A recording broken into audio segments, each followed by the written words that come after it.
Hello and welcome. I yelled that. I need to not yell that. Hello and welcome to the School of Nerdcraft and Dungeonry. I am Randall, your GM today, and this is Magic Academy. We are joined today by Evelyn. Hello. The Tipsy Tiger. Hi. Bonnie. Hello. And Charney Adventures. Greetings.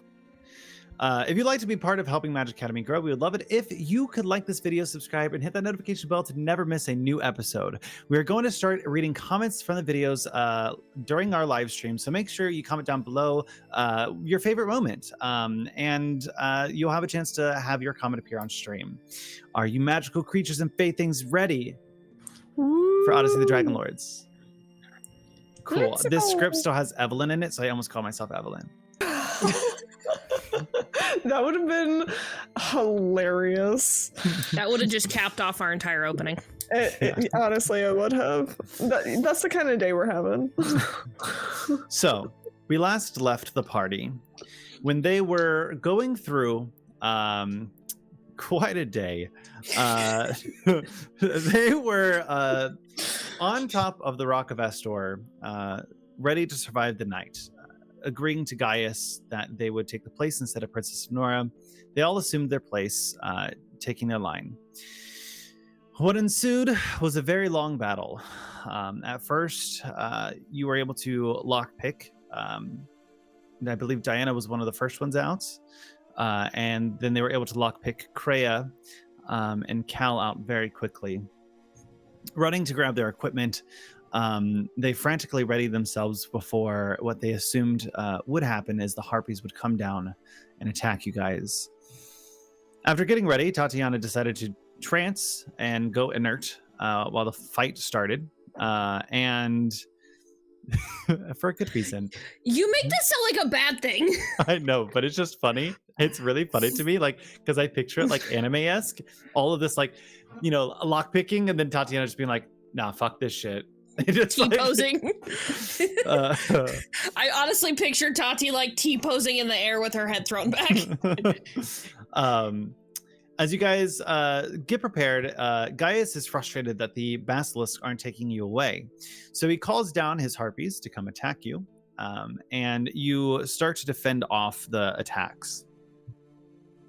Most of you are able to endure the lure of the harpies by putting in your secret earpieces made of beeswax, and we're able to stop them from affecting you, except for Diana, who got under their lure for a little bit. Putting them back at the rock, ready to be sacrificed again. You valiantly attacked the harpies, sought them off, and right before the last one was killed, Gaius, a thundercloud erupted. And Gaius's dragon flew down from the heavens to collect him, to go report back to Sidon. He then decided to call upon the three centaurs across the river, who came across the river and started to attack you guys, adding to the fight and adding a little bit more of stress to the fight. You guys did really well. Adrian went down once, but was quickly brought back up, and you were able to stop the harpies and the centaurs, leading quite a bit of a bloodbath across the Rock of Estor as you completed your agreement, which was to survive the night. Then you guys decided to head back, and were greeted by Princess Honora, who said thank you for saving them. Although somewhat strenuous and not completely understanding of your sacrifice for them, they nonetheless agreed and said thank you for your sacrifice, but it was kind of stupid because they themselves thought they would have been able to handle the situation. Appreciative of your sacrifice, they decided to take up arms and be at the ready whenever you need, agreeing to be at your beck and call if the need should ever arise, as the Oath of Peace is coming to an end, and you guys might have to rally troops at some point. You then head back to Pythor and speak about your victory.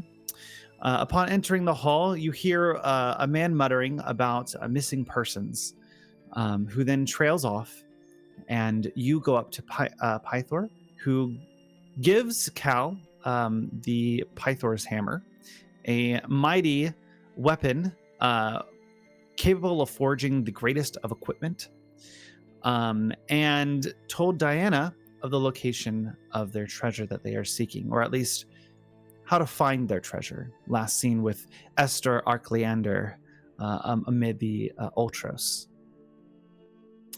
You guys headed back to the tavern, rested for the night, and then decided to head out the next morning to go investigate the Mithral mines. I believe you spoke to Pythor that morning, where you asked a few more questions. We spoke to Vulcan. Vulcan. I always mix the two. Dang it. Why are those two mixable? I don't know, man. You spoke to Vulcan. Okay, DM, thank you for the follow. You spoke to Vulcan and asked about the Mithral mines. Got a little bit of a story and a background about how they used to use it for their first war. It was one of the key turning points as it was able to forge equipment that no one else could forge. He also then told you that they were driven out by a Cerberus that was sent by Lutheria, driving the dwarves off, killing many of them off. They retreated and never went back. No one has been there in quite some time. But you decided to go back to light the forge because it is your sacred right to do so at this moment. It is one of your deeds that you must accomplish for Versi. You also, I will remind you in this moment, that you also have a side quest there, a dwarf in the cavern, and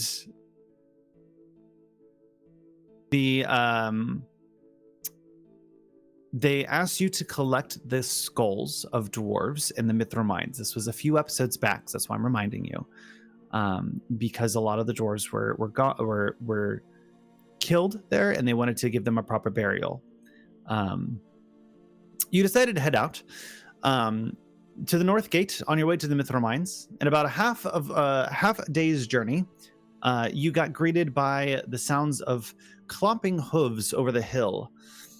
It was not long before the lot of you were surrounded by 12 centaurs and a 13th being much larger and speaking for the rest.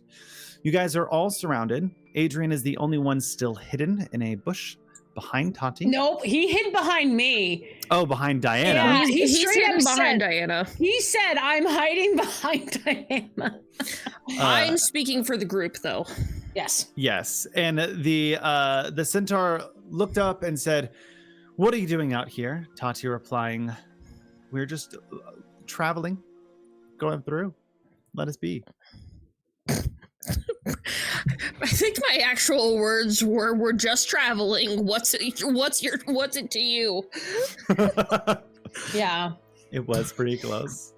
Alrighty.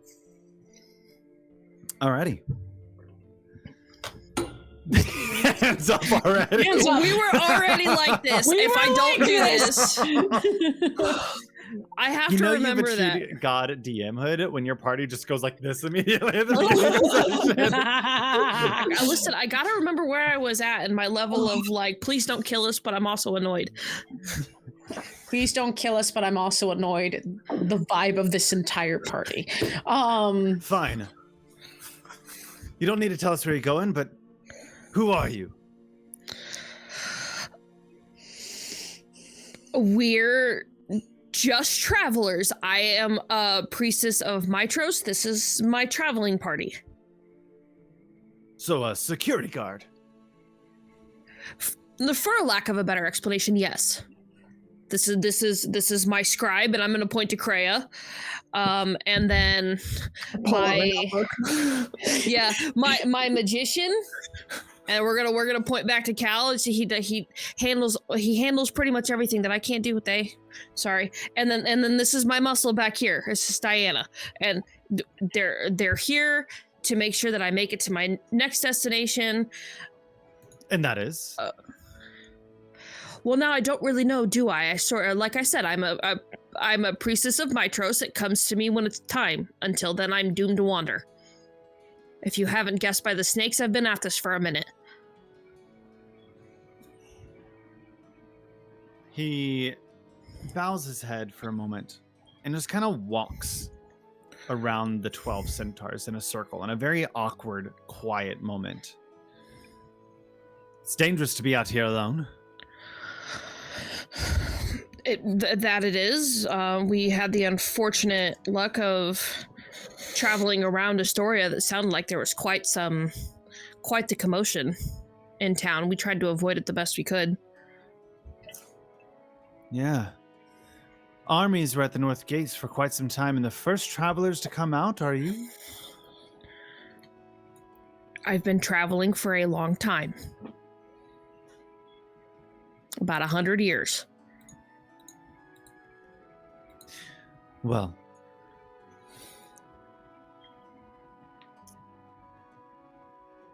I hope you're not going to the Mithral mines.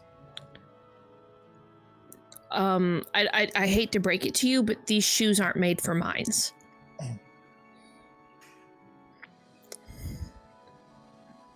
The brain went talking.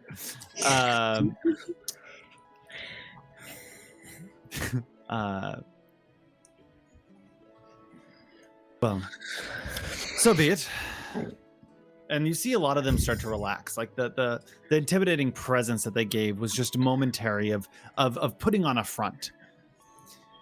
It's not didn't mean to put on quite a show, but things are a little tense up here in the north with all the fighting and the Soviet oath of peace coming to an end. Needed to know what side you're on. I understand, and I assure you that I can understand that it's your position is probably sort of hampered by physical presence. The only reason we trekked so quickly through Astoria is from one to another. I'm not really welcome there. So, unfortunately, I have to bring my most knowledgeable, my strongest, and of course, and I'm just gonna gesture to Kreia, because Kreia's like, I don't know how to not make this not be like, we're the heroes of the prophecy if I say anything about Kreia. But I have to bring my wisest person with me who is able to go into town and I can talk their way through anything. I have to bring the strongest. I flex. So I mean, I'm sure you could understand. I'm sorry that it probably looks really shady, but we're just trying to go. Sounds good, I guess. The name is Hukar. Should our paths meet again? That is Hukar. Hukar. Okay. And you see Kreia, having been assigned the role of scribe, is like writing it down. Thank you. Yes, we will remember that, and one favor for another. One good turn deserves another. That's the phrase. And I would like to affix my little cappy thing, because I find that looking people in the eye does a little bit better than being big and scary. Like the apex predator that I am. You're some predator. As you put on your hood, Hukar kind of takes his javelin and kind of puts it on his back in a holster.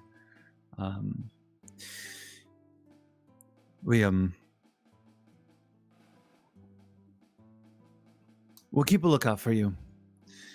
Most centaurs over here, not as friendly as us, but we're not completely devoted to side on ourselves, our little group here. You seem to be formidable fighters. Perhaps if we meet again, I can politely ask for some pointers. I would be complimented by that if I wasn't so saddened by the recent loss of troops. Loss of troops? Please tell me it's not. Please tell me. Oh no! Oh no! Did we kill their troops? Definitely. Oh, That would sure have been did. great. Oh thank God we did. God, we lost the troops. All of us just go. I mean, they did just say that they are not as devout to Sidon as their fellows are. So That is That's true. true. Yeah. So the ones that fought us were Sidon devotees. I am so sorry to hear about your loss. War is truly a terrible thing, and I honor their memories with the prowess that we all have. I appreciate it. Our scouts are looking over some of the mines. We're looking further into the mountains to find some new areas away from a lot of the Sidon clans of the Centaur warriors. And we ran across quite a bit of troglodytes that took out a number of our two specifically. So, I hope you don't mind me asking then, if you're not with, well, are you with the army that's patrolling the mine? Should we try to just walk completely around it? Do I need to worry about? Most of the Centaur chieftains have made a rule to stay away from the mines. Okay. What is in the mines that is so threatening? Diana might know this, but in a moment of, what do you think is threatening? Specifically bands of troglodytes from the Underdark. Oh. So there's groups of people causing big problems. The last few centuries we've sent out there have not returned. And it's new rule on the across the different bands of chieftains that none of us go that way. Are the mines important to you guys? No, we merely looking for new ways to expand. I mean, although our troop here is not as devoted to Sidon, we still do follow some of their rules and some of their biddings. And so we're looking to expand to different camps, vantage points, if we were able to have, perhaps a camp further off. Perhaps we would get closer to anything that might be needed. I'm gonna try something. So that said, and she's gonna centaurs are what, 7.5? How high are centaurs? Yeah. Yeah. Centaurs Sure, yeah. I can pull this up very I quickly. imagine they're pretty tall. I'm looking to the middle of my video ninja with the people who have all the random knowledge. Between 6 and 7 feet tall. Yeah. that works Good. I out. can look one of them in the eye. Yeah, no, that makes me feel actually a little bit better because I don't they're want to really be only 7 short. feet tall. Yeah, centaurs range from 6'6" to 7 feet in height and weigh between 700 and 900 pounds. Their size is medium, but they tower over most other races. Diana is the smallest of the centaurs. honestly though, I have seen, okay, this is gonna sound really goofy and a little off topic. There is a meme though about there's a centaur fighter and she has a mount and she's very excited and because the whole joke is, because I am class size medium, I can ride my horse. And then there's a centaur who's riding on the back of a Clydesdale, and the Clydesdale is dying because it weighs like a ton. Incredible. 10 out of 10. Yes. Amazing. Okay. So we're not it's not what I was trying to hopefully avoid was the parent-child height difference. Because that never works in your favor if you're a short, tiny creature. No, it sure doesn't. Correa just thinks back on their entire life. No, not their entire life. Where they come from, they're very tall. That's true. That you were the tallest. Yeah. Their entire experience with you people. Well, What do you mean, you people? I was about to say that. I know, not Cal over here is what, 5'5"? Okay, not Cal, but the rest is. How tall is Adrian again? 5'8". Oh, okay. Yeah, I'm 5'6" for context. So Tati is That's so funny. not. no, Tatiana's 6'4". You're 6'4". You're so funny. You're so funny. Anyway, 6'6". yeah, big bitches. Anyway, 6'6". Anyway, okay, back to the plot. I would like to kind of reach my hands up and take his hands because now they're spearless. Okay. You know what I mean? Like when you do like a kind of deal. Okay, go back there. And over here. So why do you look unsettled? I'm the trying to centaur have is a grabbing moment. hands with the Medusa. It's a little unsettled. Okay, well, I'm trying not to be devil snake lady for a second. Okay. I'm trying.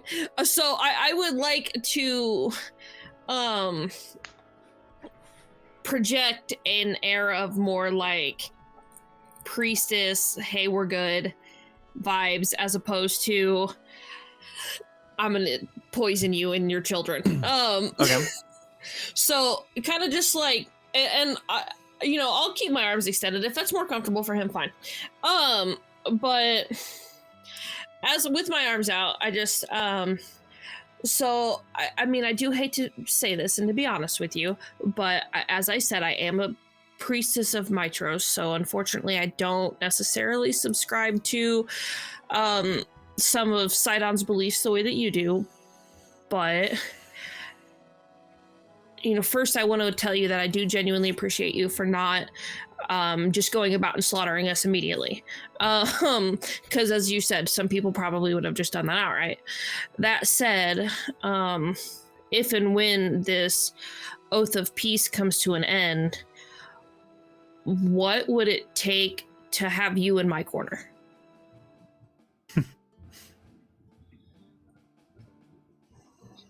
Because as you can see, I'm not all monster, and I can clearly see that you're not all monster either.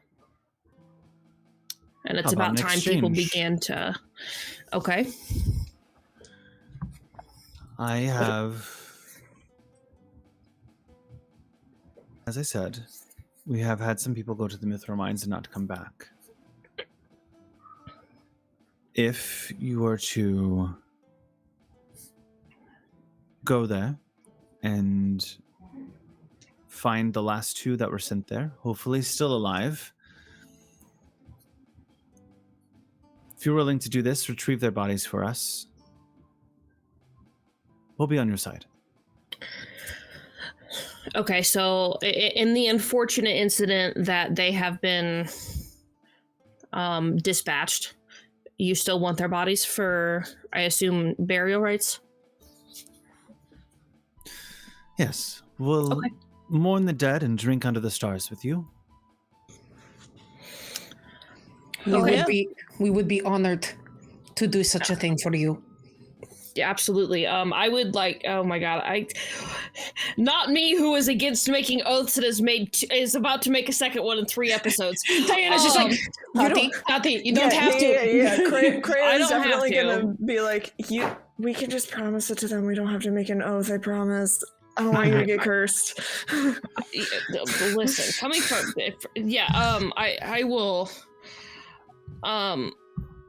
I will absolutely do my best. In the event that there is, hopefully that there's a body left, but if there's not, is there anything of importance that you guys carry or that's valuable to you or sacred that we could at least retrieve and bring home for some semblance of peace?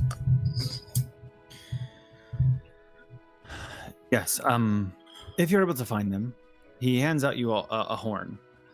Blow on this, and we'll come.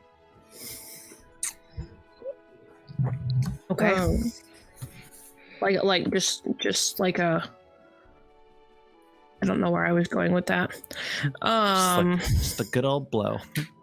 I was about to say something, and I tried really hard. And I'm like, God damn it! Okay.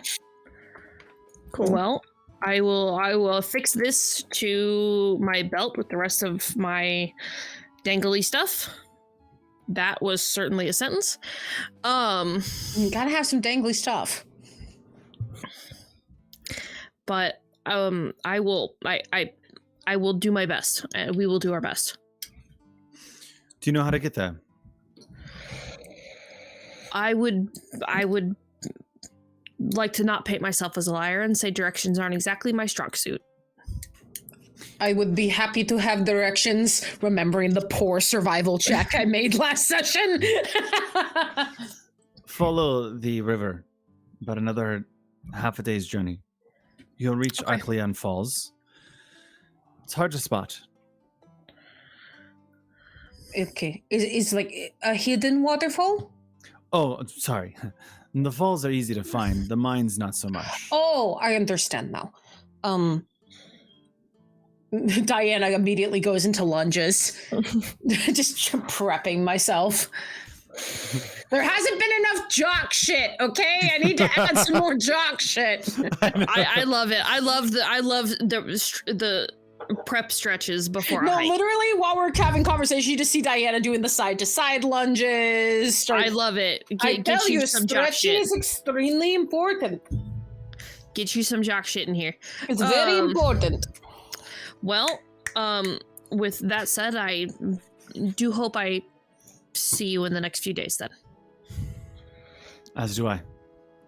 And he Pleasure stomps to the meet you. ground 3 times. And as they stomp, the band of centaurs just like all stomp once in reply, pivot, and all start heading back over the hill. Oh, I was hoping we were going to be the Impressive. ones to walk away.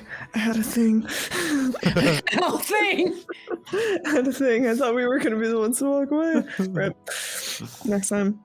The Cal? group that was there, did they have anything identifying on them that they all seemed to wear? Anything about their coloring of their regalia or of their overall look that might set them apart from the centaurs under Sidon that we saw in Astoria? When you kind of took a glance at them, it wasn't necessarily that they looked any peculiarly different. Go ahead and make me a perception check, because they definitely want to. They want to stay within the ranks of Sidon, but are also like kind of like on the outskirts. Like you kind of got lucky with this band. Could I also make a perception check? Absolutely. That's a 21 for me. Okay. Nice. Slay. 23. Okay, slay group, slay. So you guys all notice kind of tucked up underneath or no, you notice on the tail of their spears, they all have a red thread dangling with one coin of Mitros. Ooh. Diana doesn't know this, but Tipsy was very like, ooh. Diana's busy just saying to Kreia, and this is why I'm saying I'm going to eventually get better at climbing those mountains than you. Okay. I love you guys. I love you guys. Alrighty. Okay. While they're all looking, I'm just like being jock over here. I am breathing because I really thought that we were gonna get speared. Oh Okay. yeah, there's Oh, definitely I a know. moment. I had a plan for that. I Holy. let you guys all talk about how you guys were gonna die for the last week, and it was eating me up not saying anything. Oh, I didn't think we were gonna die. I had a really stupid plan that I'm not gonna tell anyone about in case it needs to become relevant later. Okay, so you guys head back off. Yep. All right, you head off towards the river and head towards those large, beautiful mountains that seem to just kind of exist in this statuary moment of just beauty above, kind of hovering everything. To the northern parts of this part of Thylea is the northern steeps. I think it's northern. I think it's called Northern Steeps. I know it's called Steeps. I looked it up. Isn't it also steeps? STEPPE is step. I thought it was steeps. No, it's steps. Okay, well, it's the greater steps. It's the stepes. Because they're like steps. The stepes. I'll give you all psychic damage. The greater steps are all over to the north, and the mountains are kind of like this big area off to the west side. West. You head towards west, seeing the steps off to the north, off to your right side, and the ever-growing mountains just slowly come in to you guys as they kind of grow in their size. And after a long journey, you hear what sounds to be a large rush of water, and you're able to come across this beautiful area where all of the mountains kind of surround this one area, and all of the water comes to this single point and falls into what seems to be a never-ending hole. When you look down over into it, all you see is this mist that kind of roils and gives this humid air. The rocky promontory looks over the spectacular vista dominated by the Great Falls of Arcleon.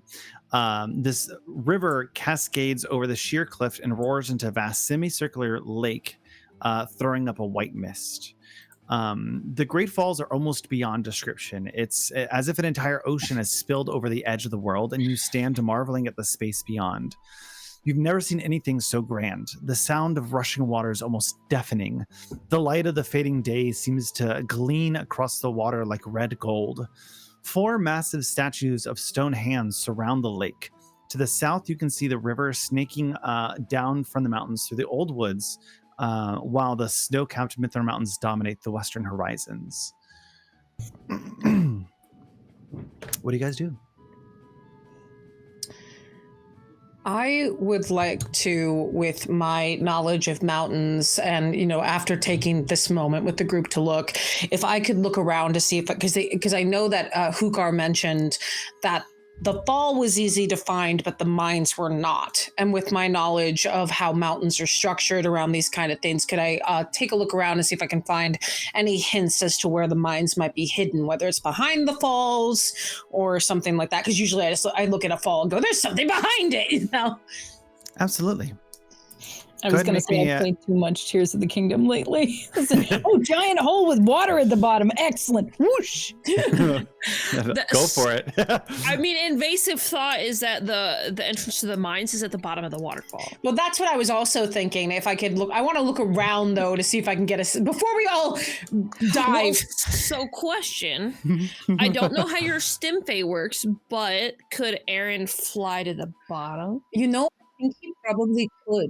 I think that he could. As long as the only concern I have is if the water is too strong, it's going to crush him.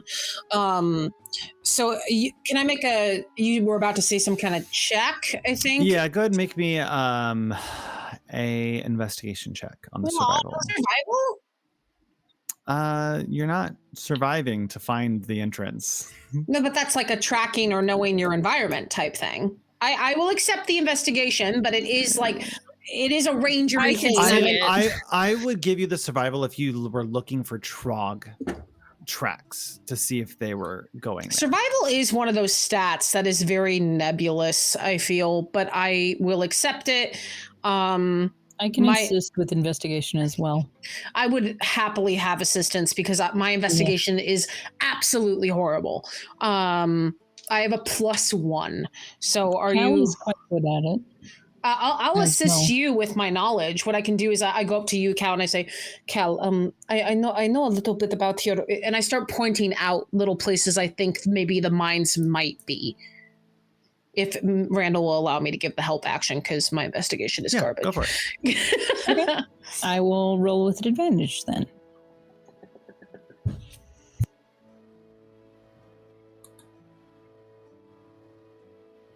Thank you for that advantage. Tatiana, make me a religion check.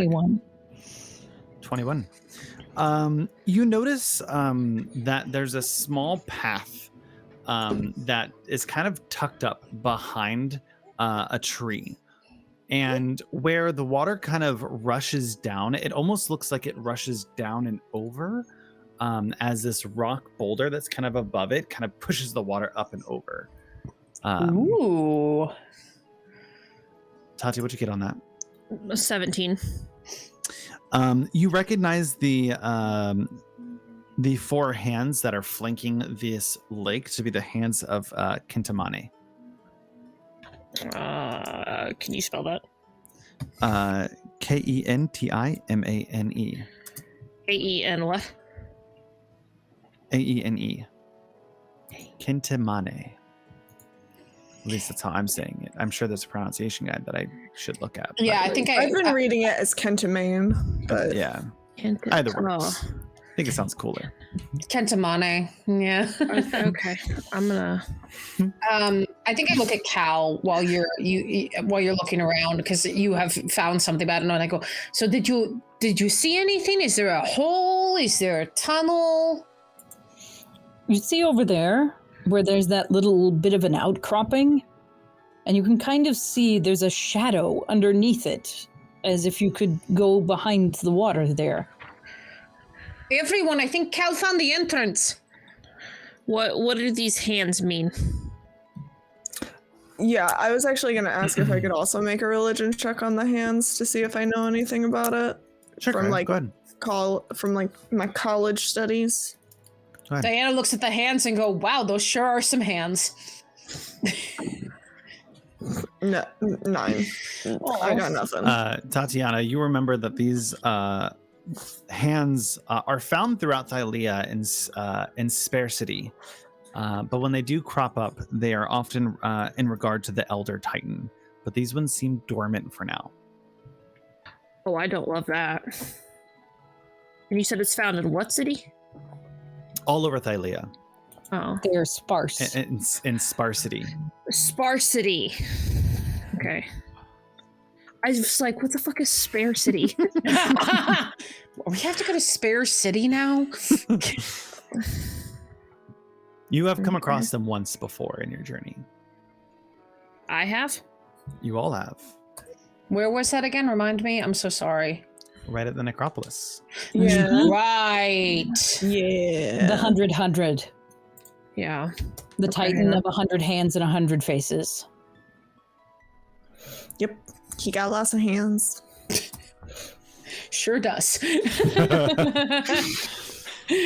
Okay, well then I would to you guys then I would like to point out the hands, and because yeah, Kentamane.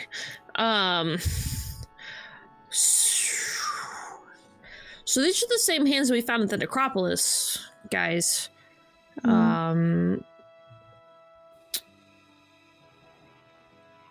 They seem dormant, for whatever that means. Me out of character. I don't know why they're dormant. But I mean, yeah, these are the same hands that were at the necropolis entrance. So, Do you think they pose any kind of threat? no, not right now. Well, then let's not worry about them. I think we should note them and keep going. I'm concerned by the fact that they're dormant, but I think unless they start moving, they've probably been here a long time. I don't know why that particular Titan would be worried about us right now. I keep forgetting there are more than 2 Titans, and then there's just more and more Titans. There's 4. Well, there's the one that you said, Cal. The Calcia. Calcia. So there's Calcia, Sidon, Lutheria, and Keltamane. And Thylea. That's, well, yes, and Thylea. And I get kind of the wistful, like, I have a memory, D&D flashback eyes, and then I come back.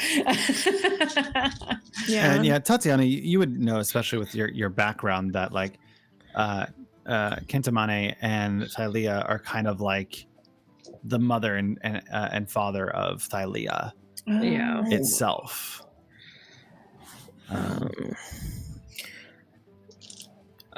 Well, I think we might have a way in if we are not concerned about the hands. I think Cal might have found the entrance. You guys heading in? Do we want to... The sun is setting, right, Randall? Correct. But not set? Correct. Do we want to look around the entrance a bit for the centaurs that we're looking for first before we head inside? And do we want to make camp outside, or do we want to make camp in the mines, not knowing what's in there? Outside, I think, would be safer. I also can do a perimeter for those troglodytes they were talking about. While you all set up and look for the centaurs, I can do a perimeter and see if anyone is in the area, just in case. Sure. So I can use my tracking check. All right. So you guys setting up a base outside? Yeah. Yes. All right. Diana, go do ahead you make and me- Adrian want to scout a bit? Sorry? Do you and Adrian want to go to scout a bit so Sure. that you don't disturb anybody that's nearby? Sounds good. And I pull Adrian along with me, and in the promise of shiny rocks. Yes, and if you need any rolls, let me know. I got a sheet. Thank you guys can both make a survival check for them as well for Diana. Oh, that was a terrible survival check. It's only a 6. 12 for Adrian. I'm trying to think, do I get any kind of advantage for this? And I don't think I do, because this is definitely mountainous. Right, but that's for, I don't know if that's for, okay, I will take it. Yeah, go ahead and take it this time. Thank you. That is a 19. Yay. Thank you for the advantage. You kind of look around for a little bit, setting up a camp, as the rest of you is kind of like making a little bit of padding and kind of getting a little bit of respite before heading in. Diana, as you kind of look down the path, kind of looking down and towards what is supposed to be the entrance, you just hear this like clicking, this Well, I don't from like the sound of that. deep inside. Inside the mines? From deep down, deep inside of that passageway. Ooh. That is going to be our friends, I'm almost positive. I'm going to come back to my friends. We have company in the passageway over there, some kind of clicking. Do we want to take care of it now, or do we want to keep watch and see if they show up overnight? I almost think we should keep watch overnight. If they've been down there, us being up here isn't going to make much of a difference. It might be better if we, go into it fresh-faced. Yeah, absolutely. I agree. Good strategy. All right, I'm happy to take first watch. You guys are fresh. Like, you guys haven't used any spell slots or anything. Well, yeah, but we've been traveling for a day. I'm thinking in character, we've been walking all day. Excuse me for role-playing, sir. Just because we're combat doesn't mean we haven't had a full day's travel. Go ahead. He's Take like, your you are long fresh. rest. Enjoy your 0 HP. But you have Okay, well, you know what then? You know what I'm gonna do? Excuse me for being in character. You know what I'm gonna do then? If you're gonna be like that, that doesn't even matter. It's just cantrip. Never mind. I was gonna do something. I was like, fine, I'll waste a spell slot to make you happy. Hang on, It's a I'll cantrip. waste a spell slot to make him happy. Are there any animals around here that I can make friends with? I could waste a spell slot. Yeah, I mean, I actually really could waste a spell. I could You waste guys a are spell slot terrible. if somebody wants me to Alright. do something stupid. Please, Um, stupid. the same. Freya, do you actually know anything about these beasts that might be inside the caves? Troglodytes? That's a great question. DM. Looks expectantly at Randall. Make me a history check. Okay. are you proficient in history? I sure am not. See, I totally thought it was going to be nature, not history. Yeah, I'm Which is why proficient I in asked nature. you. Yeah, proficient in nature. I'm not proficient in history. I feel like we should give you proficiency in history because you went to school. I feel like that fits with your background. Okay, I'll take it. I'm not gonna say no. Okay. What'd you got, Tati? I'll wait. 16.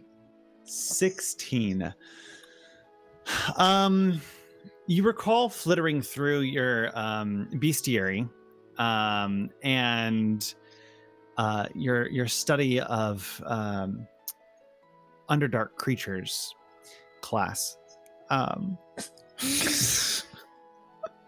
Wow. I took my class in Underdark animals. Yeah, there was this really weird class that we were able to take for a general education requirement where it was like specifically about creatures from the Underdark. You think I'm not going to remember that later? You've just caused yourself a problem. Oh, 100%. From now on, you give advantage to Crayon every Underdark creature ever. I just gave them history proficiency. That's all they get. So you remember two things. One is that they have sunlight sensitivity. And 2, that they are lizard-like and have really big talons. Okay, so they're like these lizard creatures. They don't like sunlight, like at all. Not a fan. And they like, they're these weird little lizards who don't like sunlight. They got big talons. The good news is that means they probably won't come out to get us during the day, but once we go see them, a little bit different. Yeah. I'm wondering, I still have that reflective tray.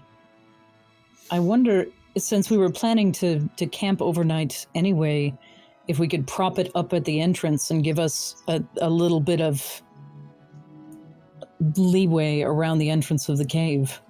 What's going on, Tati? I'm having an invasive thought that I need to pursue because I am fascinated by these hands. Okay. So I have an invasive thought that I need to pursue. Which is why I was waiting. Go for it. Well, if you want them to finish, we can.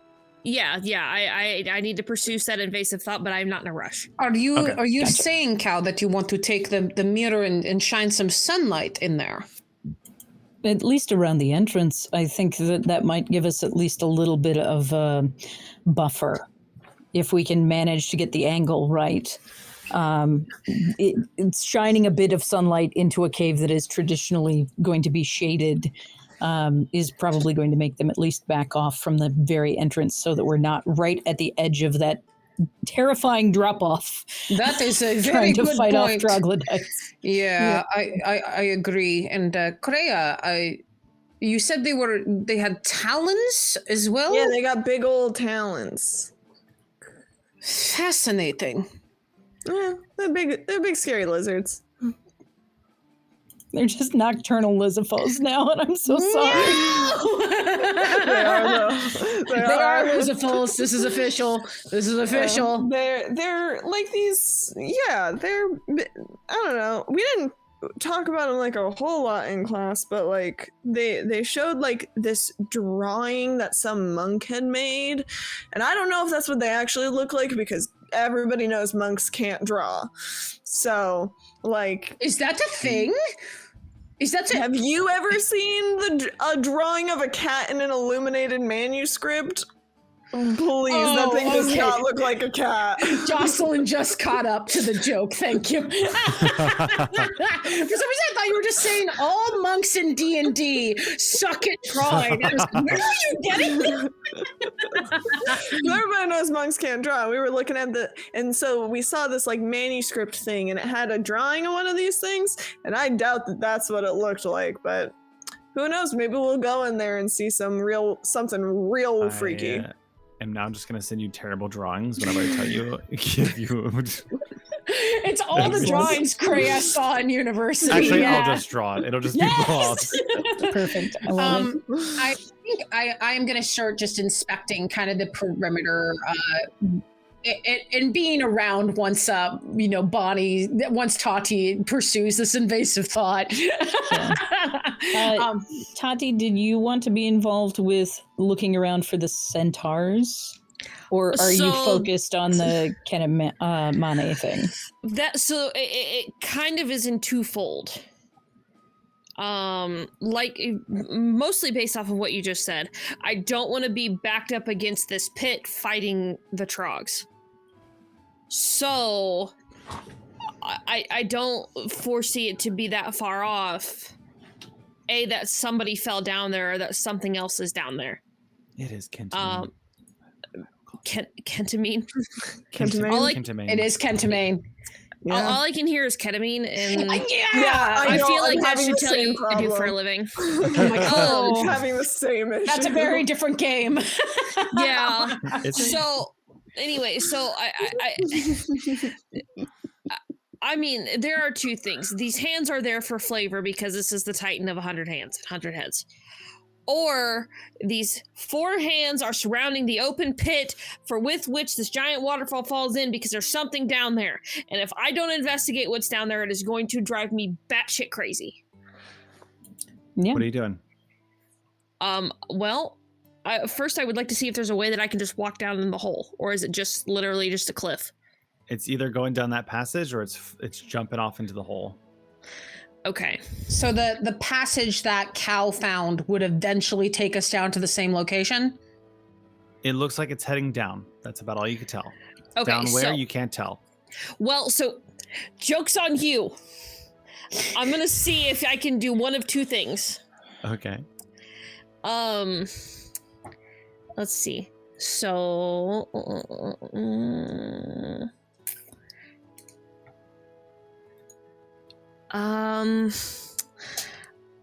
oh god, what did I just... I thought I just kicked my extension cord that had my laptop hooked up to it. Oh boy. So, is there... And Diana, I may have to rope you into this. Can we catch can we catch like a small creature? You want me to catch a small creature? Yeah, like a squirrel or a rabbit or something. I can look to see if there is one. Can I look to see if there is one? Make me a survival check. Okay. Yes. Rolling that 1, the only small creature you can find is Kreia. God damn it! I mean, I'll throw you in the pit if that's what you really want. Do I get advantage on this because I'm in the mountains? Yeah. And it's a beast? Wonderful, because I just rolled a 12. God. That wasn't better. So that's a 12. It's eerily quiet in the specific vicinity, as if anything that was here was removed at some point. You do find some gnats and some flies flying above. That is... Do you need Aaron? And Aaron's like sitting on my shoulder doing his little adorable metal bird noises. Well, so what I was gonna do... Because I don't know what's happening. Because somebody here was so crabby about us taking a long rest without using our spell slots. I came up with a reason to use a spell slot. Someone. I'm not naming. And it's self-serving. Of Magic Academy. It's even self-serving, which is kind of nice. So, I wanted something with which I could throw in the hole. And then cast Guiding Bolt, because Guiding Bolt is a flash of light. And I want to do essentially lightning bomb down the hole at the expense of some poor rabbit to see if I can see anything, because it's dark. Because you need a target. Because I have to have a target creature. Yeah. When you describe this plan to me, I go, so we're not using Aaron. No, which is why I don't want to use Aaron. I mean... it's either that or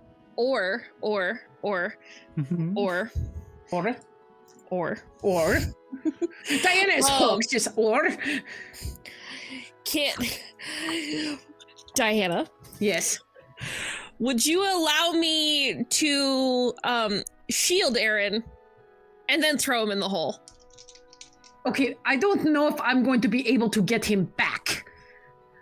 I will do my best. Okay, just to be clear, you want me to throw my Simfei into the hole so you can guiding bolt it and light up the hole? Yes. I'm going to allow you to do this, but I swear to God, if you actually kill my Simfei, there's going to be consequences. I don't. I'm gonna caution. I want to see what happens, but I don't know that it's a good idea. I don't think it's gonna matter if it's dark or it's light or it's morning or it's anything. But does anyone I look at the group and I go, does anyone know how to have like a bright spell that does not necessarily require attacking something? I certainly do not. Cal looks confused by this concept. What do you mean light looks spell? down at the talisman and like looks at their hand for a second and is like, you know what would be great if somebody had the cantrip light. Yeah. Well, actually, hang on. Let me. Fun fact: I don't get cantrips. I'm a ranger. Yeah. No, all of mine are. Make me a perception check. Mine are all buffs. Wait, who's making a perception check? Cal and Kreia, because they're not as engaged in this conversation as you two. Oh, God damn it. Tati and I got distracted by, can we guiding bolt the bird? What'd you get, Cal? Well, 14. Does Adrian get to make a check as well? Perception. I got a Kreia got a 19 on perception. Let's see what Adrian gets. Oh, Kreia, go. Adrian gets the nat 20. Of course he does. Of course he fucking does. Guess whose dumbass could have taken light as a cantrip? Oh! Well, next time. Duly noted for when you didn't know you were gonna try and do an insane plan. I would hesitate before using the dumbass label for this. I think actually I do think one of us should take it in the future because I think I also am able to take it. I believe I can have access it would to it. Anyway, especially be a good idea since we have 2 people in our party that cannot see in the dark. You hear Adrian look at you guys and go, guys, I think I saw something. I run over. Can I look in? Yeah, I was gonna say Kreia did really well. Yeah. 19, do I see it?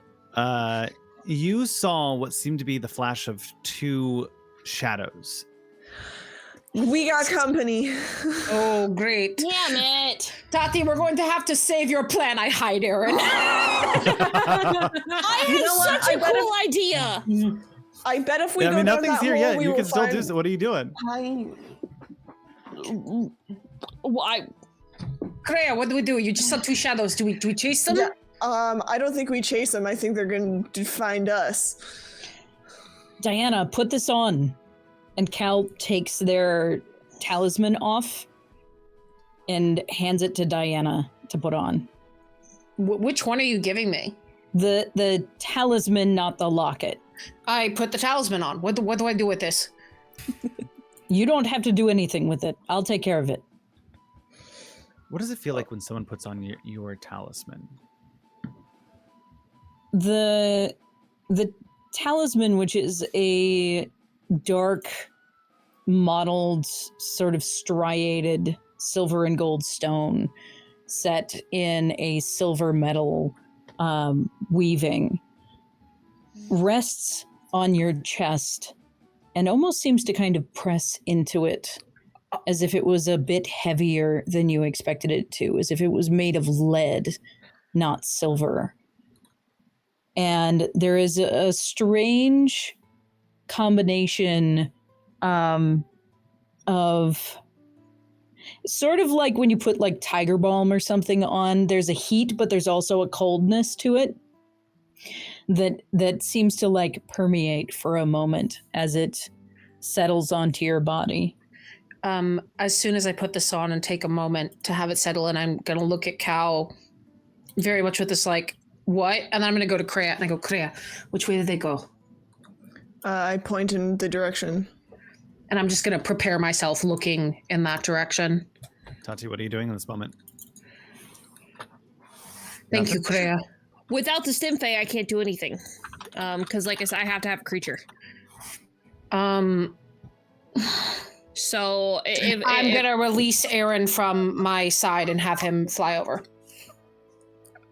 You see Aaron take off and dive into the water. Diana, you feel its heaviness as it dives down into it, and its water starts to pepper its wings as it tries to stay afloat. I would like next command. Okay, I would like to cast Shield of Faith on Aaron. Great. Which should also hopefully help his pressure a little bit. At least hopefully deny him from taking a little bit of damage if that's what Randall thinks is going to happen. Roll poorly on that attack or roll low on that damage. Oh, I'm not. I have a... no worries. Okay, roll the hit. Oh, yeah, we're good. What'd you get? I got a 2 on the die. Amazing. You see, as you cast your guiding bolt, the Stimfey seems to dip down a little bit from some of the water, and it guides right over it. And the Stimfey kind of tosses for a moment, and you see the guiding bolt go behind the waterfall on the other side, and a light just kind of and lights up the back end of the waterfall, giving off this cascading reds and blues as it kind of shimmers for a moment and goes away. So there's nothing in the hole, it's just a hole. That's all I see. I'm going to call Aaron back to me and try to dry him off on my my shirt.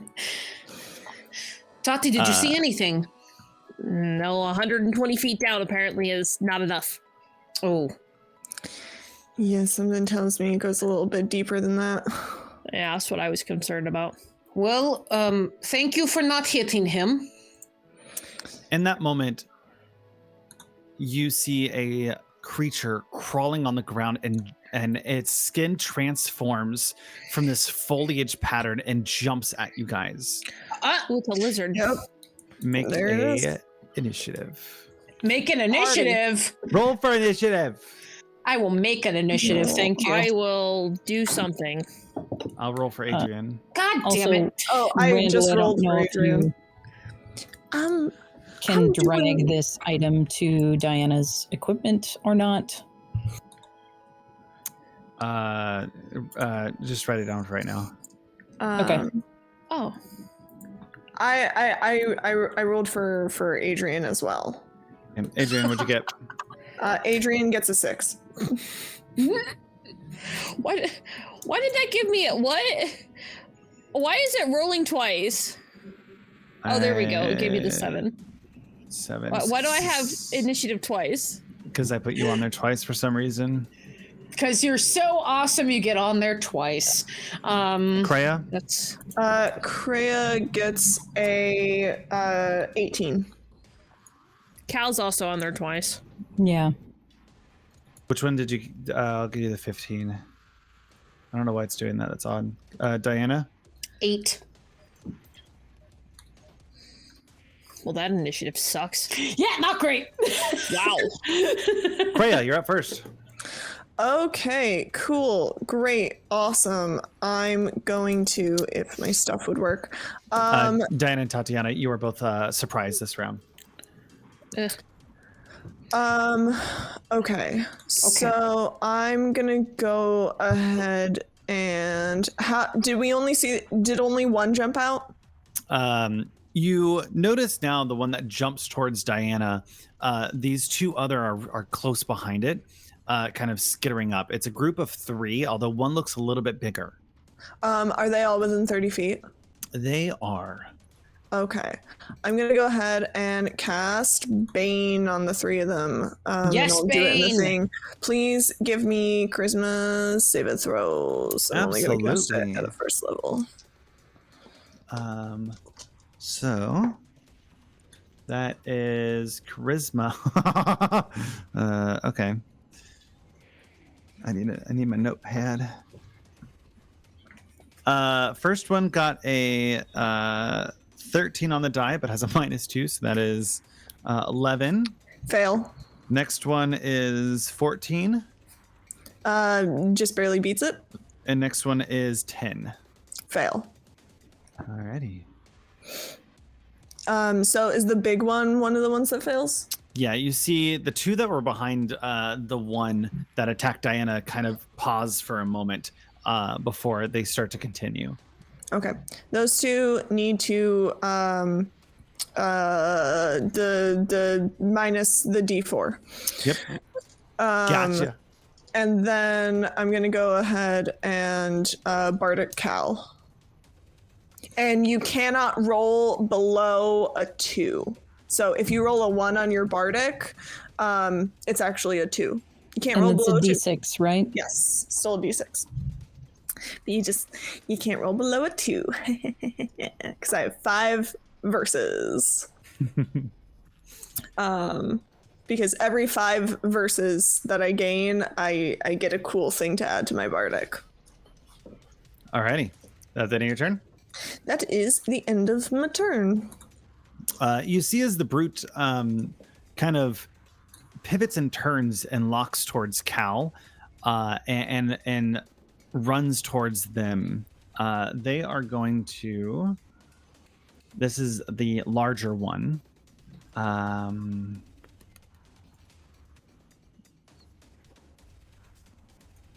Attack you with their bite. They go down to like just take a big piece out of you for a 26 to hit. Is that with the D4? Oh no, that's not. I mean, I don't think that's gonna change much. I don't care. I want you to do it anyways. It's a 24 hit. Yes, a 24 will hit. Okay, but I at want you to get in least the habit. You think I'm not gonna be overusing this spell? 9 points of piercing damage.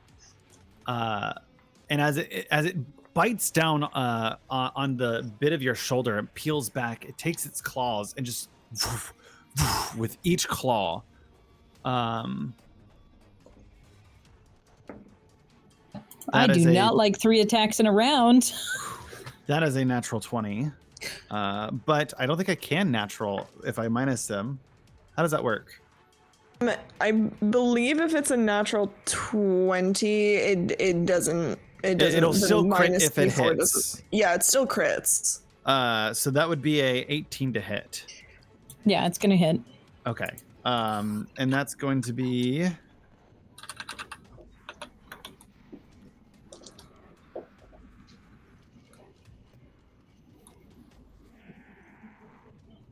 Nine more points of damage, of slashing damage. Okay. And it's going to take its last claw and go at you for 3 attacks. Holy hell. That is not going to hit. That is a 6. Okay, that does not hit. As a third claw kind of comes up, you kind of catch for a moment what's going on with this creature and dodge it. Next, it's your turn, Cal, to retaliate. Actually, now that so this creature, this one's face to face with you. I need you to make me a con saving throw. As the scent of this creature just permeates off of it, creating this foul odor. Horrible.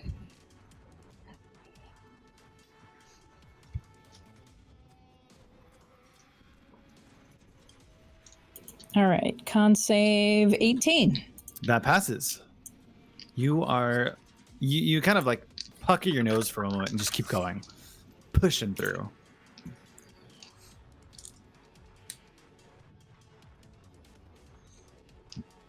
Muted. I don't get to just talk to myself in the abyss. No, you don't. I'm not allowed. No. All right. How many like who else near me? It's you, Kreia, and Adrian kind of bundled up, and about like 20 feet away is Diana and Tatiana by the hole. And the We have 3 a trogs plan. are on your group of 3.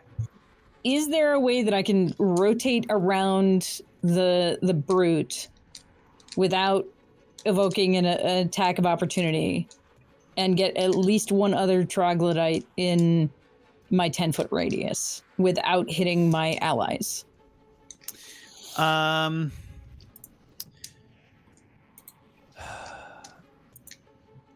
allow it, yeah. Okay. So I would like to do that. We are going to use my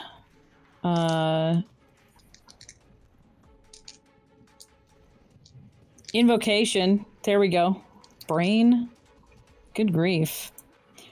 So we're going to use Armor of Shadows. So I will apply Mage Armor, upping my armor class to 15. Nice. I will use my action to cast Arms of Hadar. Nice. Do I gotta do anything for that, or is that a roll to hit? I think you do. Give me just a second. I'm still getting used to running.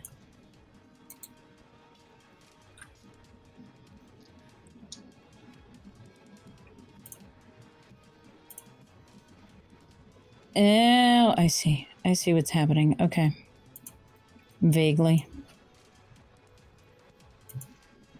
It's very specific about where I have to click, and I am not used to like having to click in this very tiny box and be like, "Oh yes, please cast the spell."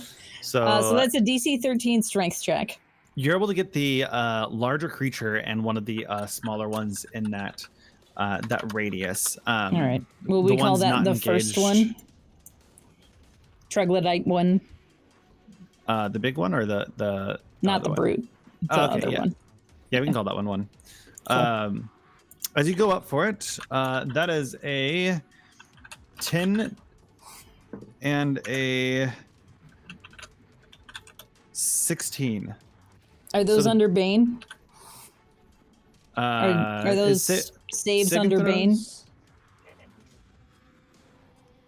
Evelyn, are when they do their saving throws, do they get the -4? Yes. Okay. I believe so. Let me double check. But I'm pretty sure it's attacks and saving throws. I think it is. Ooh, so that 16 might fail. Yes, attacks and saving throws. Yeah. Roll that 4. I did, and I got a 4. Yes! So both of them fail the strength saving throw. That Bane comes in clutch. Mm-hmm. Roll for damage. Calyx thrusts their arms down into the ground as they move around the brute, and the dark black collects on their fingertips as the inky tendrils rise up from the ground again. Normal. I don't know why it gives me the option for a critical. Normal. I know you meant for like hitting, but I just thought of you going like Arms of Hadar. This is normal. This is normal. It's fine. So that is 7 necrotic damage to both creatures. Okay. I don't have a bonus action, so that ends my turn.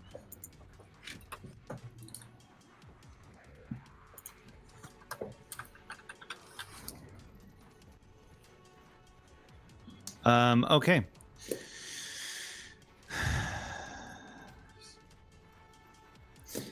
That's going to be with the 2 troglodytes next. That one that you just hit, Cal, is going to come up from behind you and is going to go and attack you. Brain is seeing so many things in my head. So my brain said he's going to karate chop you. That is a 6 to hit. With his talons. Misses. That is a 1 to hit. Misses. And that is a 10 to hit. Also misses. Was that a nat 1? It was not a natural 1. It was a 2 - 1. Ah, darn it. All right. So all 3 attacks. You see as it starts to try to attack you, the hands that you had just pulled out kind of grab its limbs and pull it back down to the ground as it tries to like jump towards you. The next one that's coming up on Kreia kind of licks its lips and goes in for a bite. These guys didn't have to make it feel so weird. That's Don't like an that one at the exact same time just went. An 8 to hit. Well, I think we all made faces. Next one's a 12 to hit. Meets it, beats it. Oh, 12 beats it? All right. Yeah, I only have an armor class of 12. I am easy to hit. So the bite missed, but the claw did not. What's that like, having a little armor class? Whoa. So that's 5 damage on the Fighting first words. claw, Okay, that's not so bad. and then a 1 to hit. Believe it or not, that does in fact miss. Can you imagine? Might be My AC is squishy, 1. What? My Oh, AC is one 1. misses? I'm made of jelly. I am in Just a fact- gelatinous cube. I was about to say that. Actually, what is the AC of I was going to say, I think gelatinous cubes, this is a weak gelatinous cube. This is a gelatinous cube. I have an armor class of 6. I am softer than a gelatinous cube with my AC of 1. Diana, you're find up that with Tatiana on suspect. deck. I thought we were surprised. Just Yeah. kidding, you don't get a turn. Tony! Listen, I don't want to cheat. I'm not a dude. I know, I'm Most kidding, I'm days. kidding. I'm kidding. We got to Adrian, it's your turn. it's Adrian is. I have rocks. You gotta have the Alabama in there, though. You accent. I can't Listen. do anything but real like hardcore Southern. I can't do slight Southern. Listen, Alabama is a very specific Southern It is. accent. It's Okay. a little bit harder to do. Okay. We love I'm you, not saying I'm Doofus. any We good miss at you. it. Hey, Doofus, Dio. come back. You actually know how to play a rogue. Okay, so Adrian is going to do something. His best. Where is Adrian right now in relation to the 3 troglodytes? He is very close to you. So 2 troglodytes, the larger one and a smaller one, are kind of flanking Cal right now. One is on you, and Does Adrian get flanking because I moved around the boss to get away from Adrian? Yeah, if he goes for either one of them, if he goes, he could flank on any of the 3 pivoting in front. Yeah, I'm gonna go. Sneak attack. Adrian's gonna go for the one that's on Cal, and is going to do the stab with the dagger and then the bonus action stab with the dagger. The Go big for one it. or the small one? The one that the one that was attacking you. There's 2 on them, so there's a large one and a small one. Oh, the big boy. Okay. And I get flanking on that one, so I get advantage. Yes. So I get sneak attack. Yes. Cool. You know what? I'm just gonna roll the Stitch of Woolly. And this is how Evelyn learned how to rogue. No, that should have been with advantage. Okay, I'll just roll it again. So normal. I know how to do this. I'm guessing a 12 misses. No, it doesn't. Barely. Nice. Okay, so then damage. Oh, sorry, it doesn't And- hit. It barely doesn't hit. Oh, it barely doesn't hit. Okay. Well, bonus action off hand for it. Yep. dagger. Yeah. Hell yeah. Attack. Two-handed fighting. Advantage. I'm learning how to use this software. Does a 17 hit? It absolutely does. Cool. Damage. And then normal. And then I add, how many d6s do I add for his sneak attack? 2, 3, 2? Checking right now. We're level 3, yeah? Yeah. I believe it is 2, but let me double check that really quickly. Features, sneak attack. Yes, 2 It's d6. 2. Yes. Okay. So that's 10 plus 6 from the d4, so that's a total of 16 damage. 16 damage. Yeah, I got a 6 and a 4 on my d6s. Nice. Cool. Then yeah, that's Adrian's turn. You see as Adrian kind of slices the back of the trog, kind of roils back as it takes its talons and kind of turns around, and its snake-like tongue just filtering in and out of its mouth. Kreia, it's your turn. Okay, Kreia. What's Kreia gonna do? I guess that's a great question. Kreia's going to... Cal, how you looking on those hit points, my dude? I have a third of my vitality remaining. Okay. I really don't want you to go down, but so I don't know if it's yeah, I'm gonna do a healing word on you, Cal. I'm gonna just go ahead and do a healing word. I'm gonna do a first level cast spell, and I'm gonna do the boom. Nice. Take 7. Nice. So that's actually Thank you very much. bonus action. So I'm gonna go ahead and do vicious mockery for my action. So on the Mock them one to death.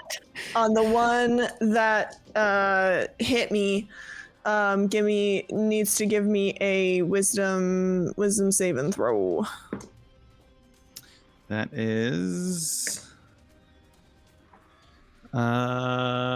16. That passes. That's the end of my turn. Bane? Oh no, it would pass anyway, even with the 4. Heck. That was with Bane, yeah. Oh, that was with Bane. Hell, God, all right.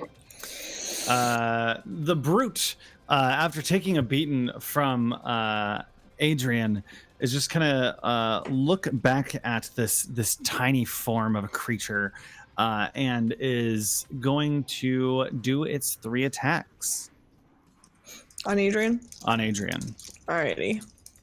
being that it ripped a hole in its back. It's Fair not happy enough. about You it. gotta remember, we have a tiny party. Yeah, the 3 that are doing the fighting are the small ones. A 4 to hit. Nope. That's a 12 to hit. Nope. And fuck. Oh wait, no, wait. Oh wait. A 14 to hit. Nope. Dang it. I mean, good job, guys. Adrian has an AC of 16. You see, as it starts to try to grab towards Adrian, he kind of like filters in and out between its hands. Oh, I'm doing it, guys. I don't know. Cal, your turn. OMG. I'm doing it, guys. You look at that. Life is just a box of chocolates. What is happening?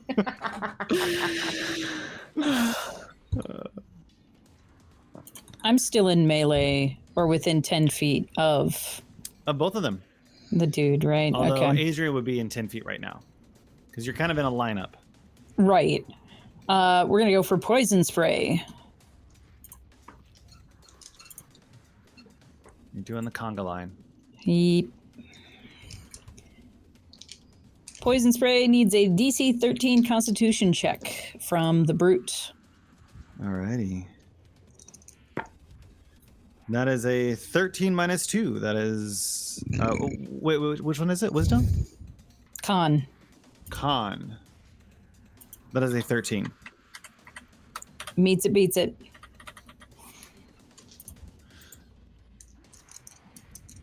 So no damage. No damage? Anything No else damage. you got? That's my action. I don't have any bonus actions. Alrighty. And we're not going to risk getting out and evoking. Well, you know what? I am going to try and get out of there. So we're going to have the attack of opportunity. And I'm going to try and move away. As you start to move away, it reaches out with its claw for a 13 to hit. That misses. And Actually, would they be able to react? Are they still affected by Arms of Hadar at that point? I believe the language is The Brute until would be, but next not Troglodyte turn. 1. Yeah. Oh no, Troglodyte 1 would have cleared last turn because they went after me. Can't take reaction until its next turn. Yeah, so they're both clear. Yeah.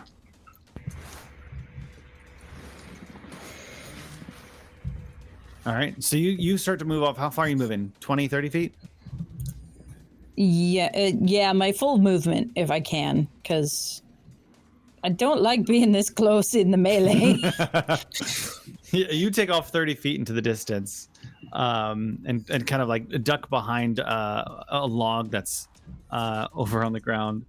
As the trog that was behind you sees you take off, it's going to chase you down. It also has a movement of 30, so it's able to take its full movement and catch up to you. And as it lunges over, kind of like you see it kind of on all fours, just chasing Cal as you guys watch them run towards the tree line, and it takes off, gonna try to nip them in the ass.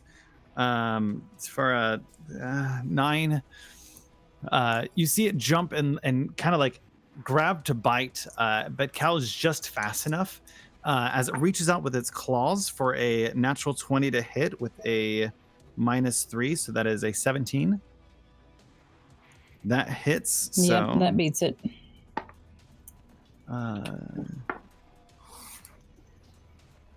That's 7 points of damage as that claw reaches out and grabs your leg, and you kind of fall forward for a second, and it takes a big gash out of your calf.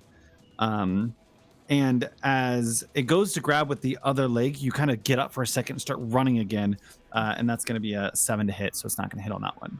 Okay. What was the damage on the hit? It was 7 damage. 7 damage, thank you. And then a 7 on the last hit. Heck. The troglodyte that is engaged with Kreia is going to do its 3 attacks. Which is a 10 to hit.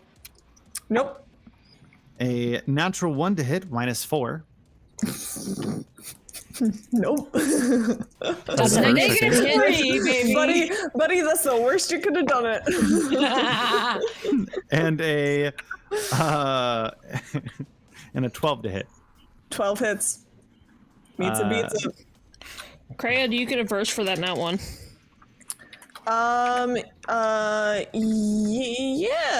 Yes. I'm going to declare as my reaction that I'm taking a verse. Go for it and take 3 points of damage while you're at it.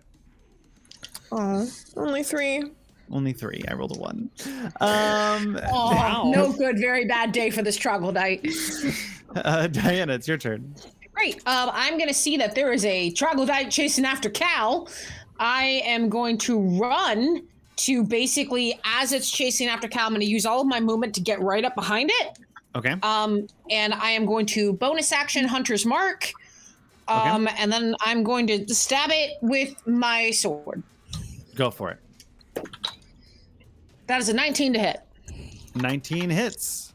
Okay, so that is 7 slashing damage, 6 Hunter's Mark. So that's 13 damage. You see, And then as Aaron- you attack it from the back, you just like keel into it, and you see its mouth hit the ground, and it start to foam out the mouth, and its eyes go lifeless. Oh, is it dead? It is dead. Wonderful. I'm going to send Aaron then to get the one that's attacking Kreia. So I am going to have Aaron fly up to the one attacking Kreia, and I am going to have him, I think just do some talons. Do some talon action. Roll the hit. Does a 23 hit? Sure it is. Now, dude, hit or I hit. It hits. 4 damage. I'm just going to continue to get more and more southern. It is now a distracting nuisance, so you can't take opportunity attacks until the beginning of your next turn. You see as Aaron just kind of flitters in and out, just pecking at its head. That's it. Tatiana. Would you like a turn now? Yeah, I would. Thank you. Fine. I would like the bigger one to go ahead and cast Sacred Flame. Ooh, nice. Okay. I need you to make a dex save. Are you casting this on the brute or the The brute. Okay. You said dex. Yeah. Oop, I should add my d4. That is a frosty 12. That barely fails. Dang it. Thank God. So you are going to take... I mean, it's 1d8 radiant damage. You're going to take max damage. 8 points of radiant damage. 8 points to the brute. I feel like I should get something cool, though, because essentially, like, out of this sky, that massive, right? Like, from seemingly out of this manifested black cloud, that giant dark green snake just like bolts down on top of it as if it had been struck by lightning, and it essentially erupts into green fire. As the Trog brute erupts into this fire, you see it lurch for Adrian as it kind of falls down to the ground, hand extended at its foot. It is now dead. Have a nap. Adrian, your turn. Okay, Adrian. The one in front of it is... Shut up. The one in front of it is dead. So what's the only one left? The one right in front of Cradrian. Kreia, sorry. Don't. How dare you? I will commit crimes. Yeah, I'm just gonna do the same thing that I did last time. Is it can I be flanking? This one? No, because no one else is engaged with it currently. Can I move? If it's the one that's in front of me, it's the one that. If it's the one that. Oh, Adrian! If Adrian moves in front of, yes. Yeah, can yes, Adrian? Yes, Adrian can move to the other side of it. Okay, Absolutely. Cool. I was just thinking about if you combine Diana and Tatiana, you still get Diana. It's true. Okay, so attack. Advance. You're not wrong. Does Dirty 20 hit? Dirty 20 absolutely hits. Okay, and then that plus, so 4 plus 7 for 11 damage on that first attack. Would you like to describe to me how Adrian finishes this last Trog? I finally get a kill and it's not even with my character. Oh no! I rarely am the one to do the final blow, but I'm very excited about it. So Adrian is just like going to just really like kind of how you described it before with like carving the big hole in the back is going to do kind of the same thing to this one, and he's just going to like stab down with a lot of force and then just rip it backwards, like fully opening this thing's side, and some guts spill out. You see as Adrian just like carves into it, its entrails just fall onto the ground, just a mess. The last Trog is dead, and for a moment it's quiet. Because I'm near Cal, I'd like to go ahead and just put a hand on you, Cal, and cast Cure Wounds on you. So that is going to be... I'm just going to roll it on the thing. 5 points of healing. Thank you.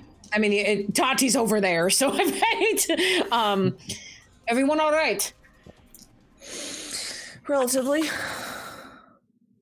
Well, those were the friends that the centaurs were talking about then.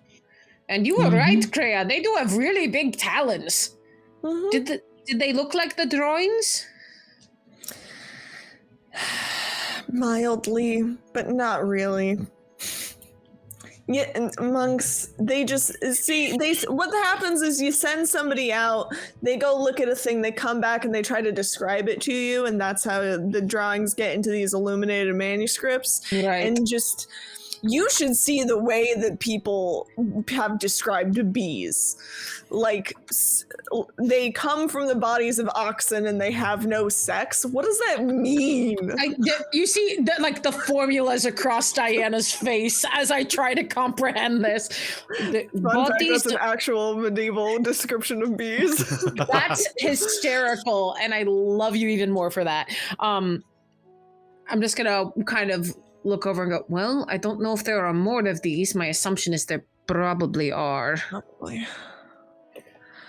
Well, do we think that there will be more that'll come out tonight? I mean, they don't like sunlight. It would make sense that would be when they would leave. That night is when they would leave the cave. Most likely, but if they travel in groups and notice that 3 of them did not return... Oh, I don't think they have an intelligence high enough for something like that. Oh, okay. You know more than I do. If you don't think there's... Sorry. I literally, like, rolled out of my brain. I mean, if we lit a fire by that, by the platter and made it look like it was daytime. Ooh, that's a really good idea. I think that's a good plan. Yeah, we build the fire so we can do Cal's idea, and then they'll think that's brilliant, Tati. And let's go make a fire.